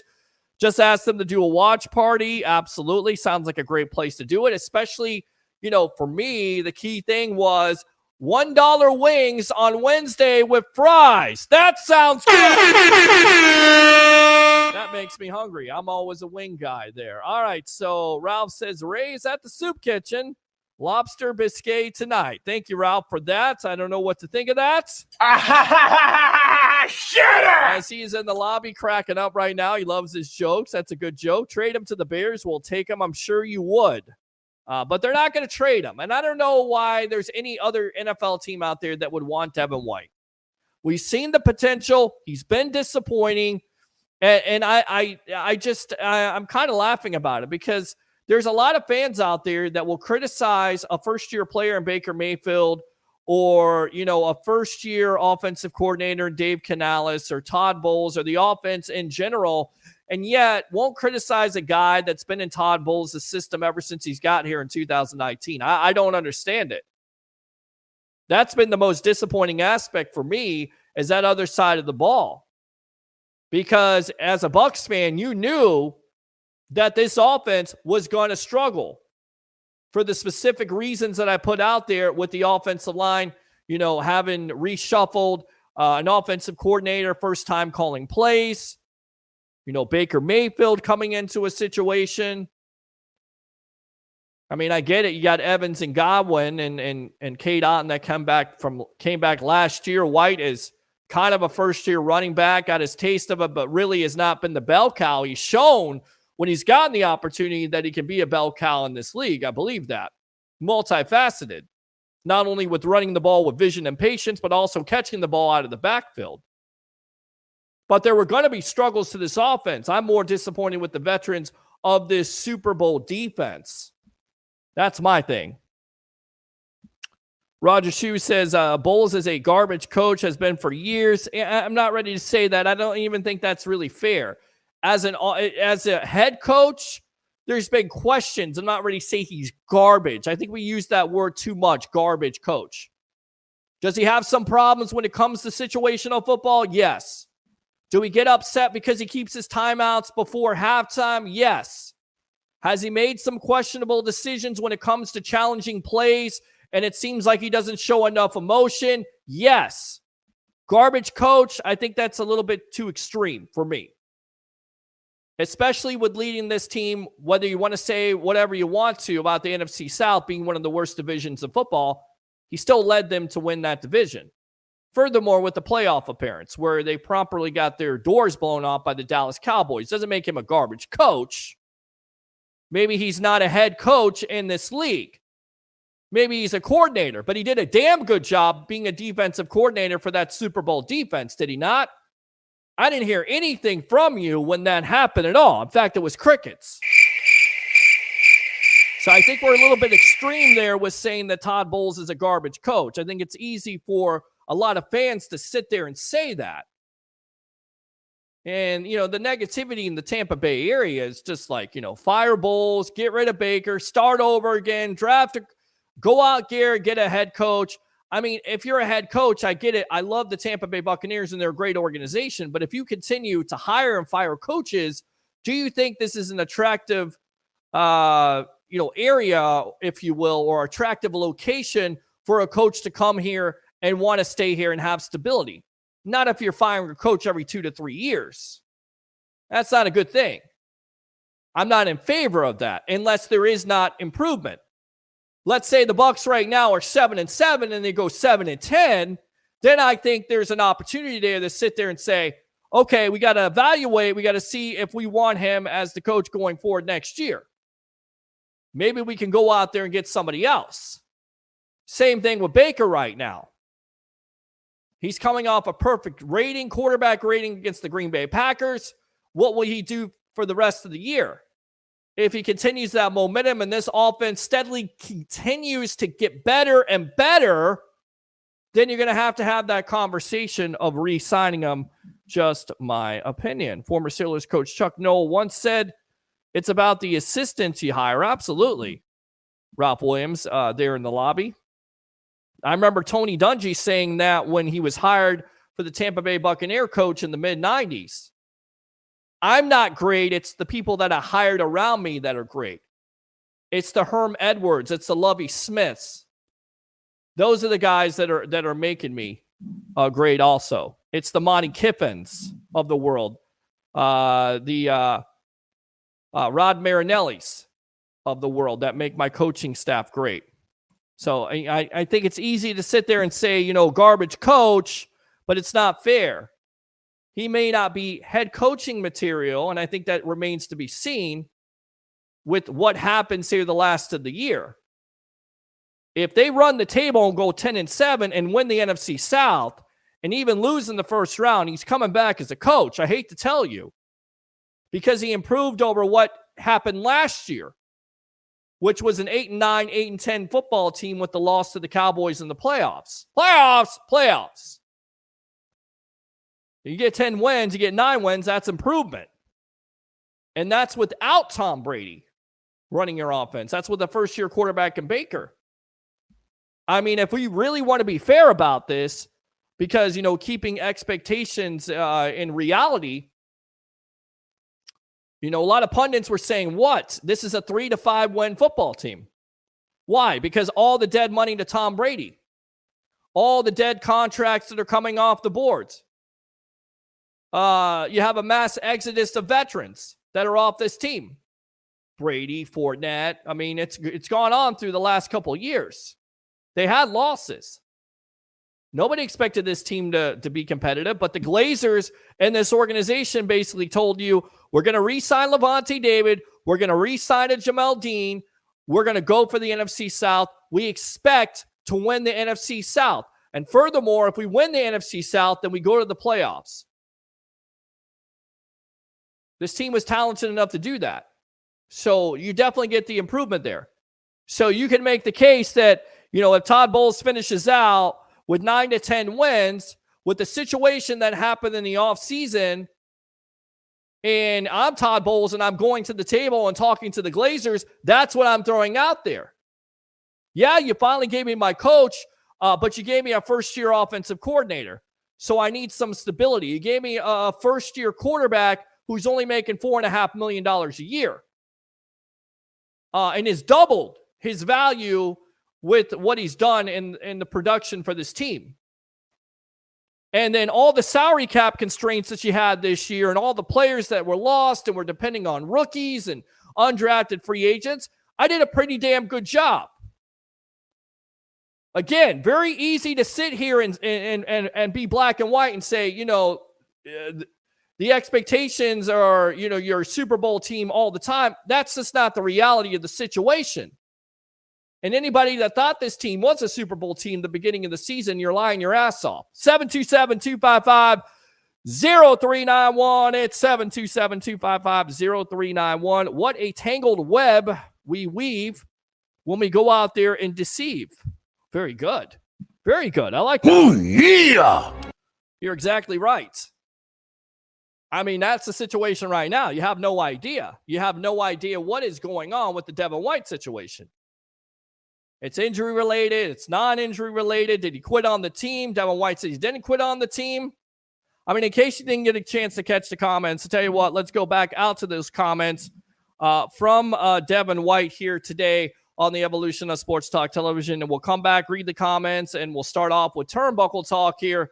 WWE, AEW, Pro Wrestling Talk. Is there anything you want to just clear up? Do you think there's been misconception about reporting? Is there anything you want to just really clear up? Yeah, I mean, I just been seeing a lot of stuff saying I quit on my team, and I mean, I don't understand how I could do that when it was a personal, from me and Coach Bo's decision to sit down and rest to be able to help my team. And even when I haven't been playing, I've been in the building. I've been out there just supporting them, even taking notes, preparing if I was going to play, just in case they had any questions, or if I seen something, I can relay it to those guys and, help put them in a better position. So I think that's the biggest thing that didn't set well with me, because, I mean, I never quit on my team, and I love this game so much. I love competing so much. So I think out of everything, that just didn't sit well with me. So you and Bowles are fine, and you're all in? Me and Bowles never had a problem since I got drafted. Like I say, he's a father figure to me, and I say on the field and off the field. A lot of people know what I went through losing my real dad, and he's been one of the guys that always stepped up, always check on me, make sure around the holidays, to make sure that I'm good. And, I don't think it'll ever be a problem. And he know, he one of the best coaches I ever played for, got a fun defense to play in. And, you could tell he looked out for me by, making me get myself healthy. And that's what we're trying to do right now. All right. So right now he's trying to get healthy. That's what he says. Open phone line, 727-255-0391. It's 727-255-0391. We'll go back out to the comments. The question of the night. The questions of the night, if you're a Bucs fan, are you confident in this team going forward, namely against the Jacksonville Jaguars on Christmas Eve at 4 o'clock? Of course, we'll be live here on the Evolution from Raymond James Stadium, giving a post-game show along with JP Peterson of the JP Peterson Show in collaboration with them, taking phone calls as long as we can, as long as they will keep the lights on for us, right? Not turn on the sprinklers. All right, let's go out to our phone lines. We'll read the rest of these comments, and then we'll get out to Turnbuckle Talk. Jim, using your second call, welcome back to the Evolution. What's on your mind? What would you – I'll tell you what, the question of the night also, we already asked the confidence one, but what Christmas gift would you get either the Bucs, the Rays, or the Lightning if you had the opportunity? Well, I'm only a Bucs fan, so we're going to get them we'll get another outside lineman to help Vita Vey. Okay. Another bookman. We got Shaq Barrett. Who we got on the other side now? Well, you got Shaq Barrett, you got JTS, you got Kalijah Cansey, you got Vita Vea. You've got Yaya Diaby. Let's see, who in the middle? Well, you got KJ Britt, so you'd ask for another linebacker. No, maybe a D tackle. A D tackle, okay. Who's in the middle with him? We got Vita Vea and Kalijah Kancey. Kalijah Kancey. That's the guy we picked up from Pittsburgh. He's a rookie. Okay. Yeah. Well, I mean, I think we're pretty squared away on the defense. We need another old lineman, maybe. Oh, lineman. That's what I say, too. You build the line, you protect Baker, and then you also help that running game out. Although Aaron Stinney's done a hell of a job there on the left spot. So I don't know if I want to ruin that chemistry. And, of course, Cody Mock there at the right guard has played a lot better than the first of the year. But I would still go with the – see, I don't think you can go wrong. If you're going to go with the Christmas gift, you go with something that's going to not only be productive, but also help you in the long run. And I feel like you can't go wrong if you go with a defensive lineman or an offensive lineman. Is that fair? Yeah. You know what else I really want is another running back just to help out White. Yeah, you only get one gift here. Don't be greedy, okay? You get one gift. Well, you get one gift, all right? I'm not a rich man here. I go line. I'm a big boy myself, so. No, well, I'm about to get you a gift card if you keep it up. Give you one of those $20 to $25 gift cards. You have to be satisfied with that. But, yeah, it makes lots of sense. Running back situation, although Chase Edmonds has performed pretty well. They get rid of Keyshawn Vaughn. They say goodbye to you. He's gone, no longer on this team. So you got Chase Edmonds, and also you've got Rashad White, which has been very impressive lately. In fact, he's about 150 yards away from 1,000 rushing yards, which is crazy in itself because you would think the way this running game struggled the majority of the year, he wouldn't be that close, but he's come on lately. He really has. Yeah, I like how he's running and gave him time to gel. He had to gel with the offensive line to find his holes. And seemed like they figuring it out. So they're figuring it out at the right time here. All right, so you got an offensive lineman for the Bucs. That's your Christmas gift? Yeah, that'd be best. Oh, no, one more on this. All right, what else? Yeah. What else you want to say tonight? I was just saying, man, let Todd Bowles steer the ship to the end and give him a chance. Okay. I mean, come on. We ain't going to keep talking about we still getting his whistle and we winning games. Right. It's wins and losses for me. So he did won a little 3 in a row. We're going to keep it going and see how many we can get to. Get in this playoffs. You say playoffs? Yes, playoffs. All right, Jim. Appreciate the call. Let me give you the Ric Flair. All right. Appreciate that second call. Definitely don't be a stranger here on the Evolution. All right. All right. All right, man. Good stuff there. So it is Christmas time. I'm giving you the opportunity, Bucs fans, Lightning fans, or Rays fans. If you have an opportunity to get a Christmas gift, what would it be for your favorite team, especially the Bucs? 727-255-0391. It's 727-255-0391. Let's see here. Devin is very childish in nature. Let's go out to Michael. Peter, Merry Christmas, sir, to you and your crew coming down from the Icebox for the game Christmas Eve. Can't wait. Bucs win a tight game. My prediction, Michael, if you have an opportunity to get the Bucs a Christmas gift, what would it be? Call in if you guys want to talk about it. Good stuff there. I'd like to also know that score prediction, the player of your game. Devin White needs to show up. Christopher Cole says absolutely. Fans still want them to lose. There are some fans out there that do want them to lose to have an opportunity to have a higher draft pick for a quarterback and also get Todd Bowles fired. I get it. Defensive back. I think that's what Jeffrey is saying. And Tim says, I give them some salary cap room. I like that. Oh, yeah. I like that a lot. Here comes the money. Because I tell you right now, if you open up some salary cap room, not only could you re-sign some players, but maybe add to some players that will be out there. I don't know who's really out there right now, but you're exactly right. So, Tim, good stuff there. Let's go out to the guys for Turnbuckle Talk as we've missed them the last couple of weeks. They've been busy. I've been busy. Let's go out to the madman himself, former XPW announcer of Mancini Media. Of course, Mr. Mark Mancini, welcome to the Evolution. How you doing tonight? I love you, brother. We're in the Christmas spirit. Bah humbug. Who's been naughty? Who's been nice? Yes. I love this show, baby, every Wednesday. I know I've been covered the game last week, the Kings, Winnipeg, but man, oh man, I love you, brother. Love you too, brother. And I'll go out to the bodyguard of the bird. Oh, yeah.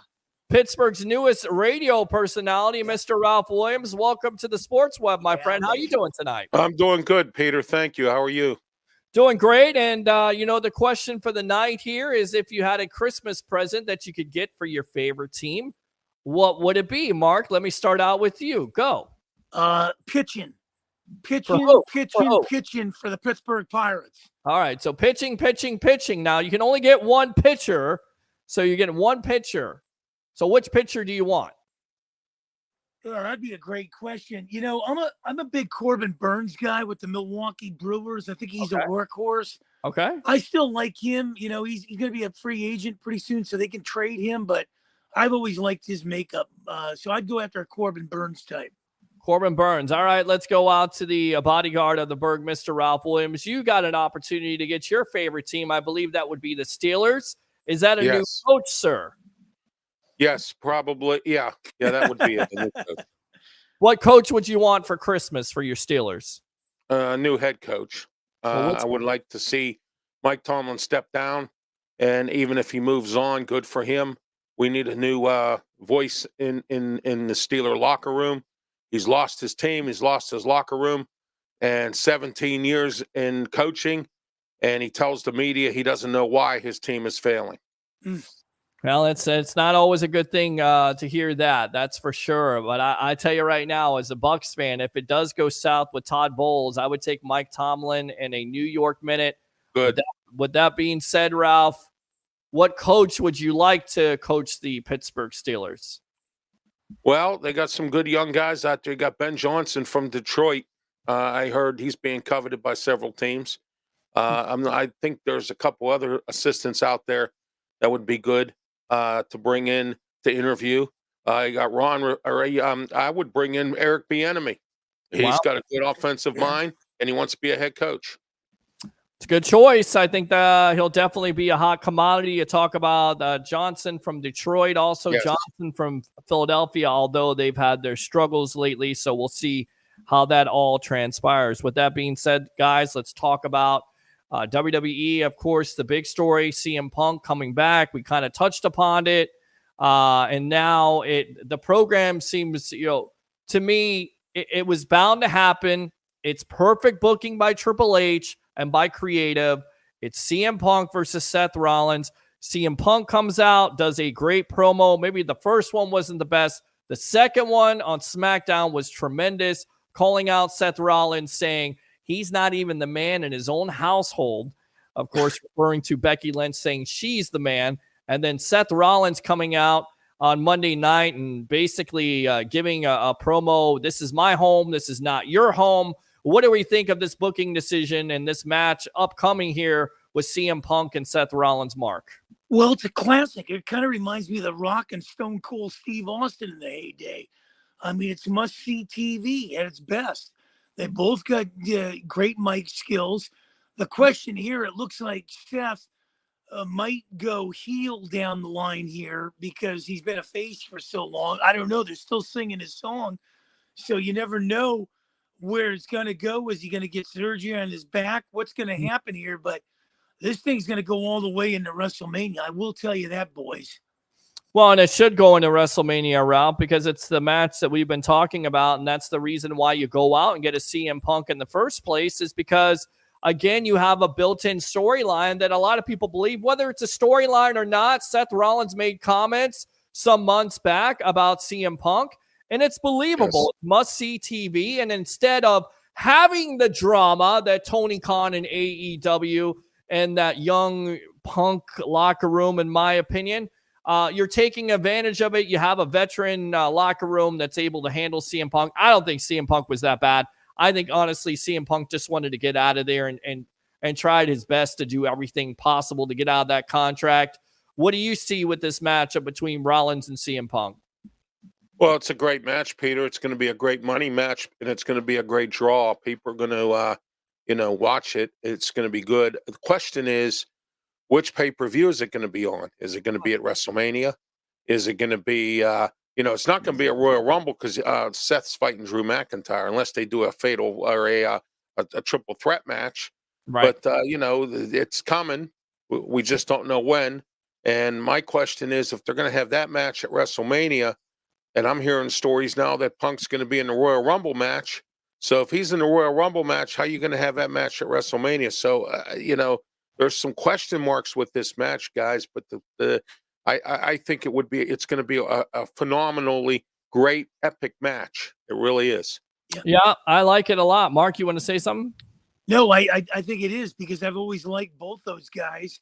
And you know what? These two guys wrestling at WrestleMania could be the match of this, the century there with these. I mean, it's just, it really is must-see TV, like I said earlier. And we are going to see the other side of this coin, not to jump the gun here.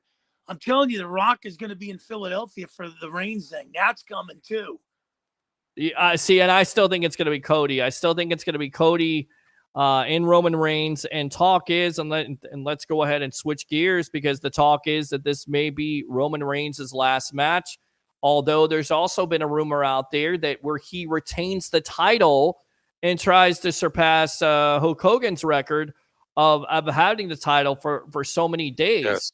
Is that a mistake, Mark, for them to keep the title on Roman Reigns if it is not his last match? Or, once again, do they finish the story with Cody Rhodes? Well, I don't know. Cody Rhodes could slip in the back. We've seen some of these guys come through the grapevine and kind of slip in the back where we thought they'd make a move. Case in point, Karrion Kross and some of these other guys. And we've talked about it on the show before with the Keith Lees. Now, granted, Cody Rhodes is bigger than those guys, but at the same time, if you're trying to sell tickets and blow up WrestleMania, what better way to do it in Philadelphia 40 there, having, Rollins and Punk, and then bring in a Reigns and a Rock type of thing. But you know what? Let me tell you, before Randy Orton signed off to SmackDown, Reigns has been carrying SmackDown, regardless if people think, where is this part-time wrestler or whatever. That whole bloodline has carried SmackDown during the whole pandemic. So, if they're going to gear him to pass Hogan, so it be, because I really think Reigns has come a long way battling, leukemia and stuff like that, and doing what he's doing, and, being family man at home and stuff. So, he never had mic skills when he was with the Shield. Look how far this kid's come. So, you can call him a kid, you can call him a man or whatever, but Reigns has got everything deserving for himself in the WWE. Completely agree. I just think fans are kind of tired of this old storyline with Roman Reigns having the title, and you got to put it on somebody else because it's a fresh approach. And then on top of it, you saw, the reaction, Ralph, if you will, of the fans, how they were disappointed that Cody didn't take the title. You built the storyline up. You've got to finish it off. Now, so go ahead and talk about that a little bit. I mean, is that a mistake? If WWE and Triple H keeps the title on Roman Reigns, should they take it off of him? Or is that the right thing to do, where if it's not Reigns' last match, then you have him surpass that record from Hogan?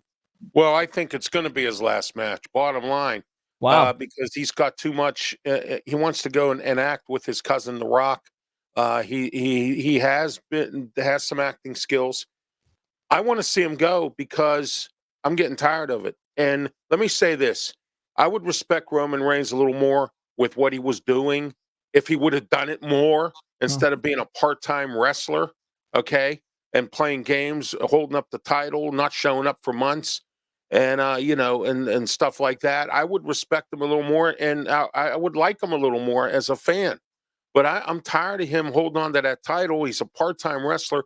WWE has to start having these champions be full-time. I mean, I'm talking, come on Raw, on SmackDown, defend the titles, and let's get this going like that instead of this part-time wrestler stuff. Look at Logan Paul. I mean, I'm tired of him already because I knew he was going to be a part-time wrestler. They got to stop putting these belts on part-time wrestlers.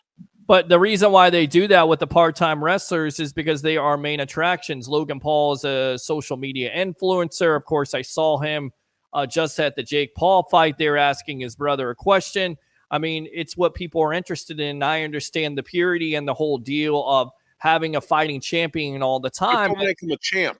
Right. I mean, if they're going to be a part-time wrestler and wrestle a few matches, that's fine. I don't have a problem with that. Right. And you know what, Peter? They're stirring up the locker room with this too, because there are a bunch of guys that are in that locker room that put in the work that Logan Paul doesn't. Okay, and that's where that sticks in my craw. Okay. Well, I'm not ready to say Logan Paul doesn't put into work. What I will say is that he's not appearing as much as the other guys. Right. And are there other guys in that locker room that are more deserving? That's the downfall of, putting the championship on somebody that is a part-time guy. And what you're listening to right now is Turnbuckle Talk on the Evolution. It's the Sports Web. I'm your host, Peter Blake, along with the madman himself, Mr. Mark Mancini, former XPW announcer, Mancini Media, XM Sirius Radio, and of course, Ralph Williams, a bodyguard of the Berg, Pittsburgh's newest radio personality. Yeah, 2 hours in January, Peter. 2 hours. Yeah, baby. Congratulations. See, once you get into radio, it gets addicting. You can't. I remember doing 1 hour and then getting to a point where I was doing 2 hours and then I was paying for 3 hours, and it became very expensive. Yeah, it is, Peter. I'm struggling with it right now. It is. I will not deny that. And I will, because I'm a person that's straight up. I will not deny it. I'm struggling right now. But I love radio, and I love talking on a microphone, and I love talking sports, Peter. This has been my dream for a long time, and finally I'm living it. It's too bad that I had to wait till I was 55 to start living it, but I'm living my dream. This is what I've always wanted to do, and I never had the chance, and I never got the opportunities, and when the opportunities came, I wasn't there for them or whatever. Yeah. Well, listen, it's not the time of the journey, my friend. It's the destination. Yes. All right. So, and I always say, listen, I started out late myself. I want to be the George Clooney of sports broadcasting, right? I mean, George Clooney started out late in his career, and he did pretty fantastic later on. Just saying. So, hey, Peter, how are you reffing and doing your show on Monday night? Because I see you on Raw. You're a referee there. There's a guy who looks just like you. That's one of the referees. I got a doppelganger. Except for the beard. Except for the beard. Well, you see, and I've been told I look like Shane McMahon. I don't know if I see that. You did it, Shane. I used to have the hair up top. People see it, say Shane McMahon. Roger Shue, my buddy there, used to say I look like Shane McMahon. I don't see it, but whatever. Being compared. Well, and you know what? You're on the Tampa Bay Bucs sidelines, baby, doing that show too. Yeah. So. Oh yeah. The only sweeping it. show. Yeah. Let me ask you. You know, when you talk about Roman Reigns, he's elevated the Usos because they were pretty much non-existent till he came around and created that whole bloodline. So, and I've always looked at it like this, and I agree with Ralph to a certain extent with the part-time wrestlers, but you can see kind of LA Knight going by the wayside now.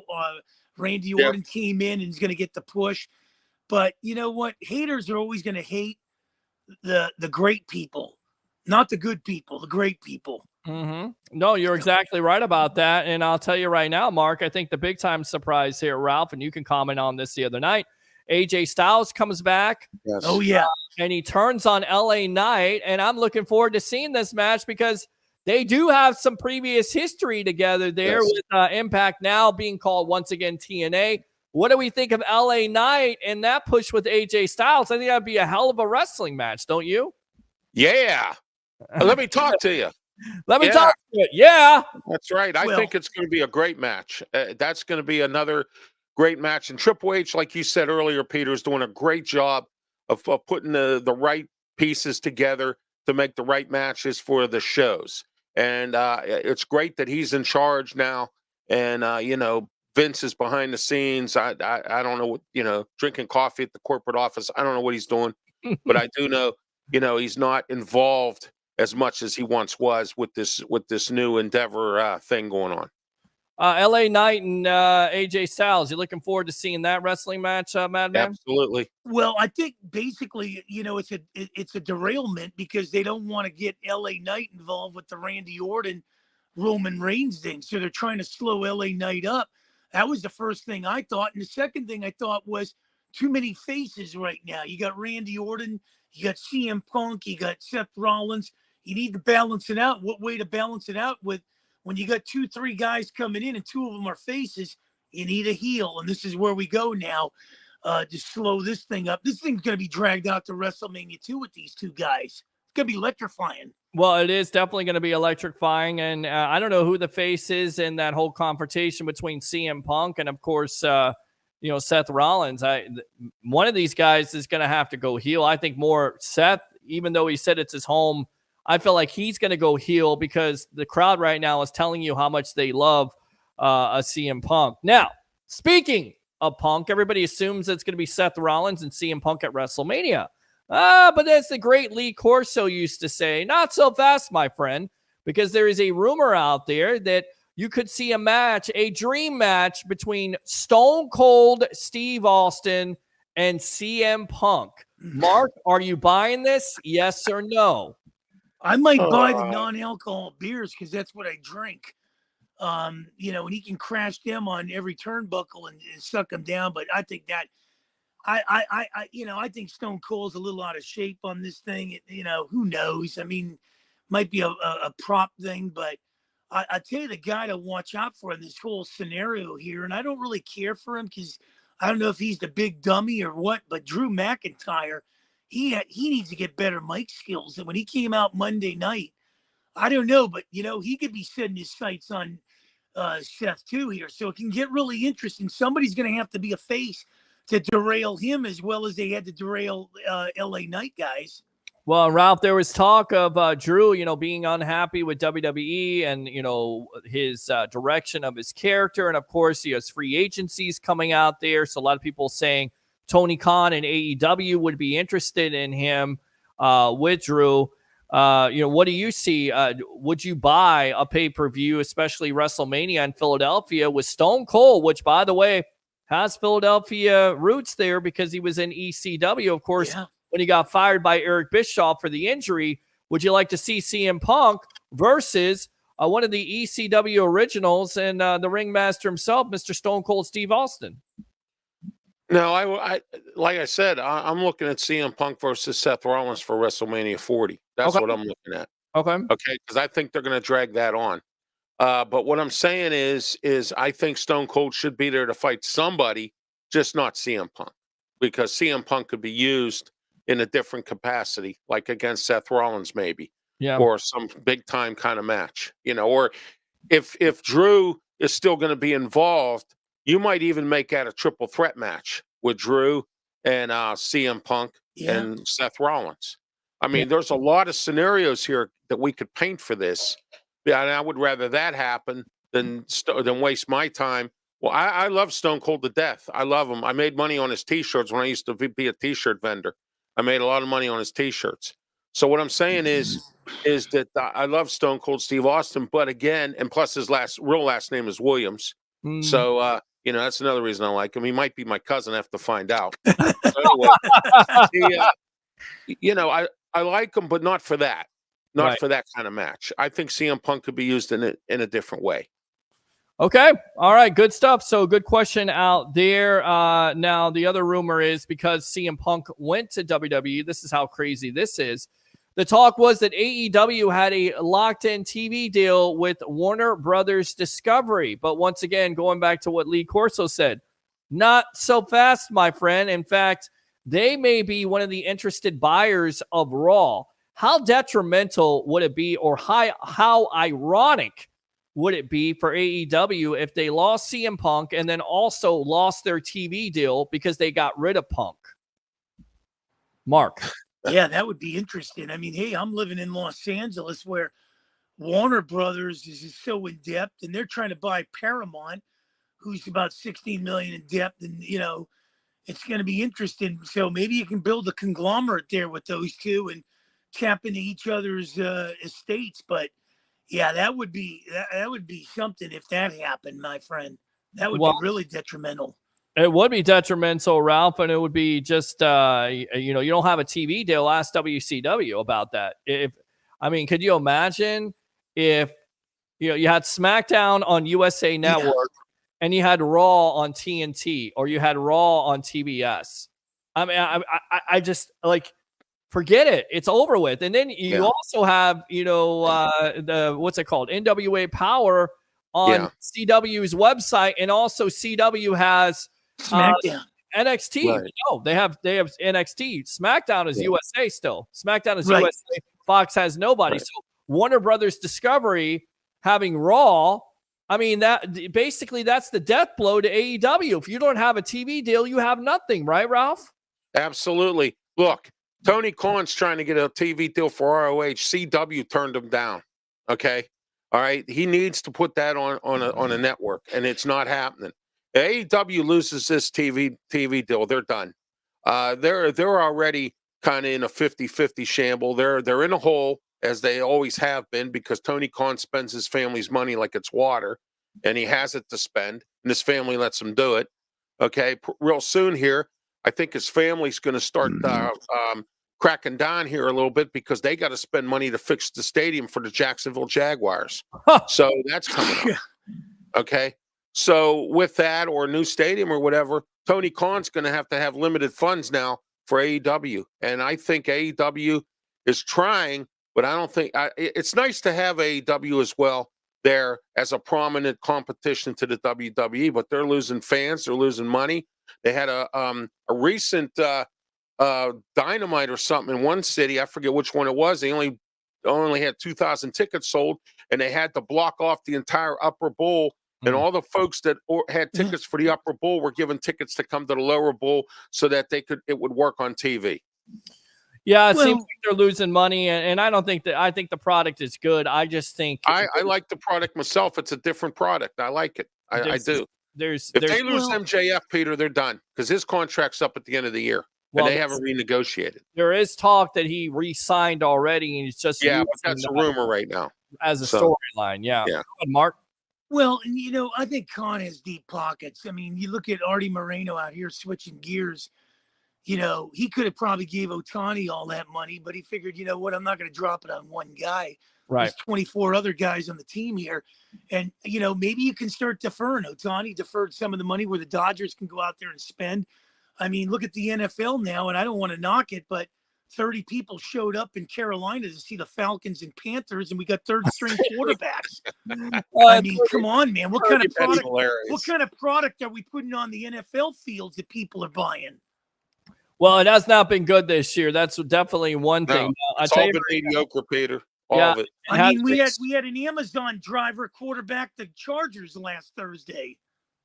It was, I cannot. Hey, Kurt Warner bad groceries, so don't, Yeah. All right. Sorry, guys. Enough of killing on Baker there. But let's go out right here. Charlotte Flair was re-signed, according to Dave Meltzer of Fightful.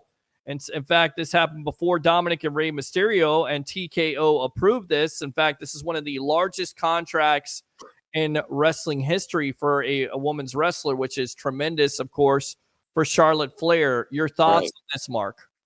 Well, I've always liked Charlotte Flair. If Playboy was still around, she'd be making money off of that magazine. Easy. Charlotte Flair, to me, is one of the best wrestlers. Not only beautiful, she knows how to wrestle, and she has the charisma and everything. She's going to be, she is up there with the fabulous Moolahs. Wow. And some of the great people that have wrestled in the women's sports. And, nothing against Becky Lynch and some of these others, but this lady has carried the bar and set the bar. Well, and I tell you right now, I'm ready to see Jade Cargill versus her at WrestleMania, one of these pay-per-views eventually. Ralph, what do you think about Flair re-signing with WWE? Well, I like it, and I hope Andrade comes over there with her husband. It would be nice to see him back, but I'm glad that she signed a contract. She's hurt right now, and there's rumors she may be out for a little bit, so that doesn't help the cause, but we'll see where it goes. She might be ready for WrestleMania.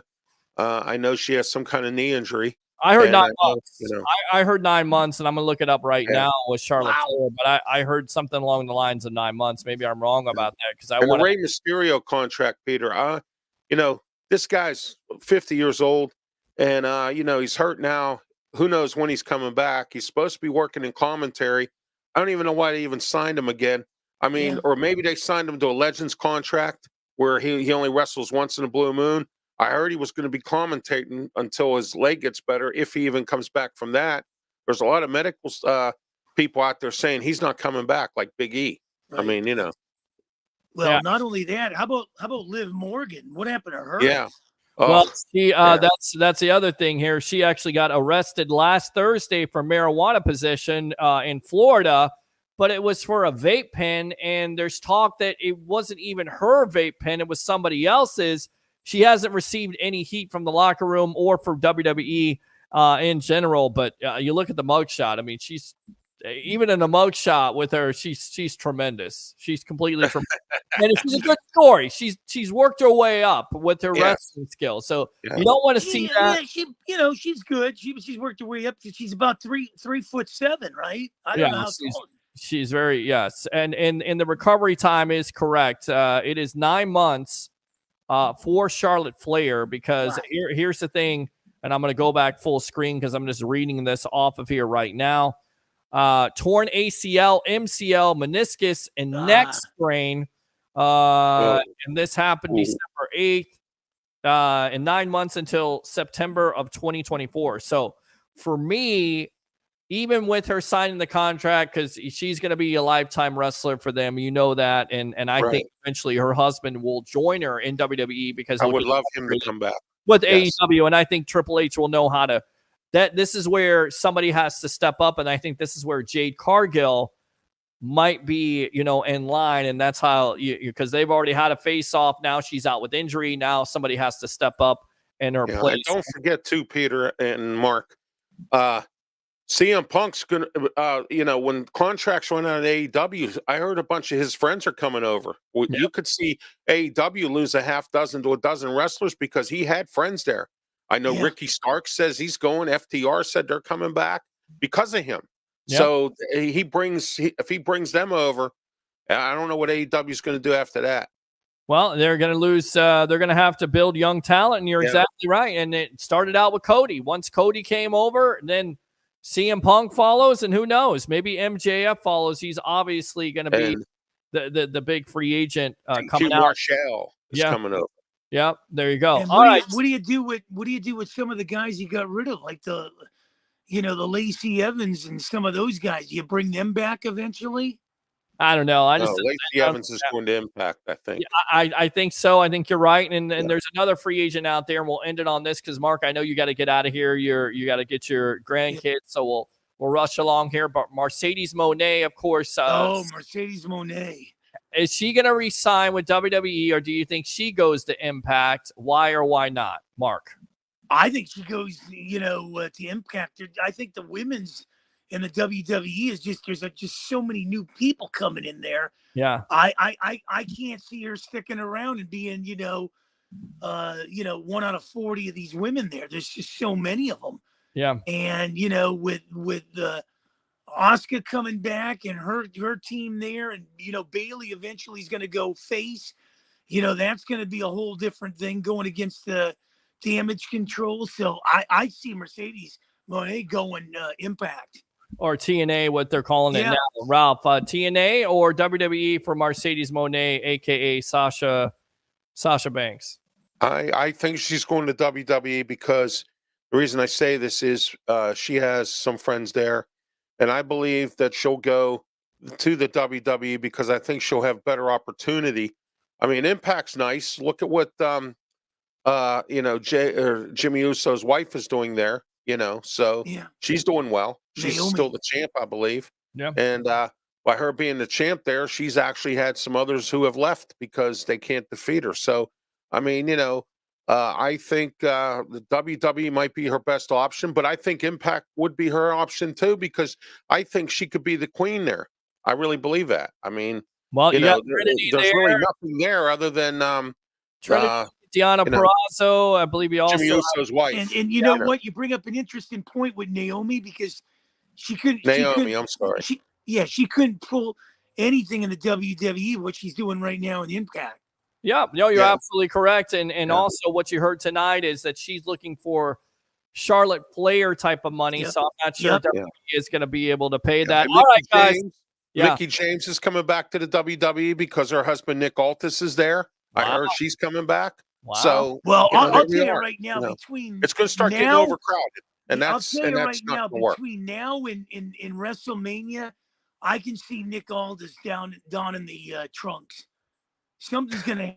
I can't see it yet. I think he's done with wrestling. I think I don't know. It's possible because he's always been a talented wrestler, but I think he's kind of done, and at this point, an administrative position. Mark, go ahead and promote yourself here on the Evolution, and we'll get you out of here.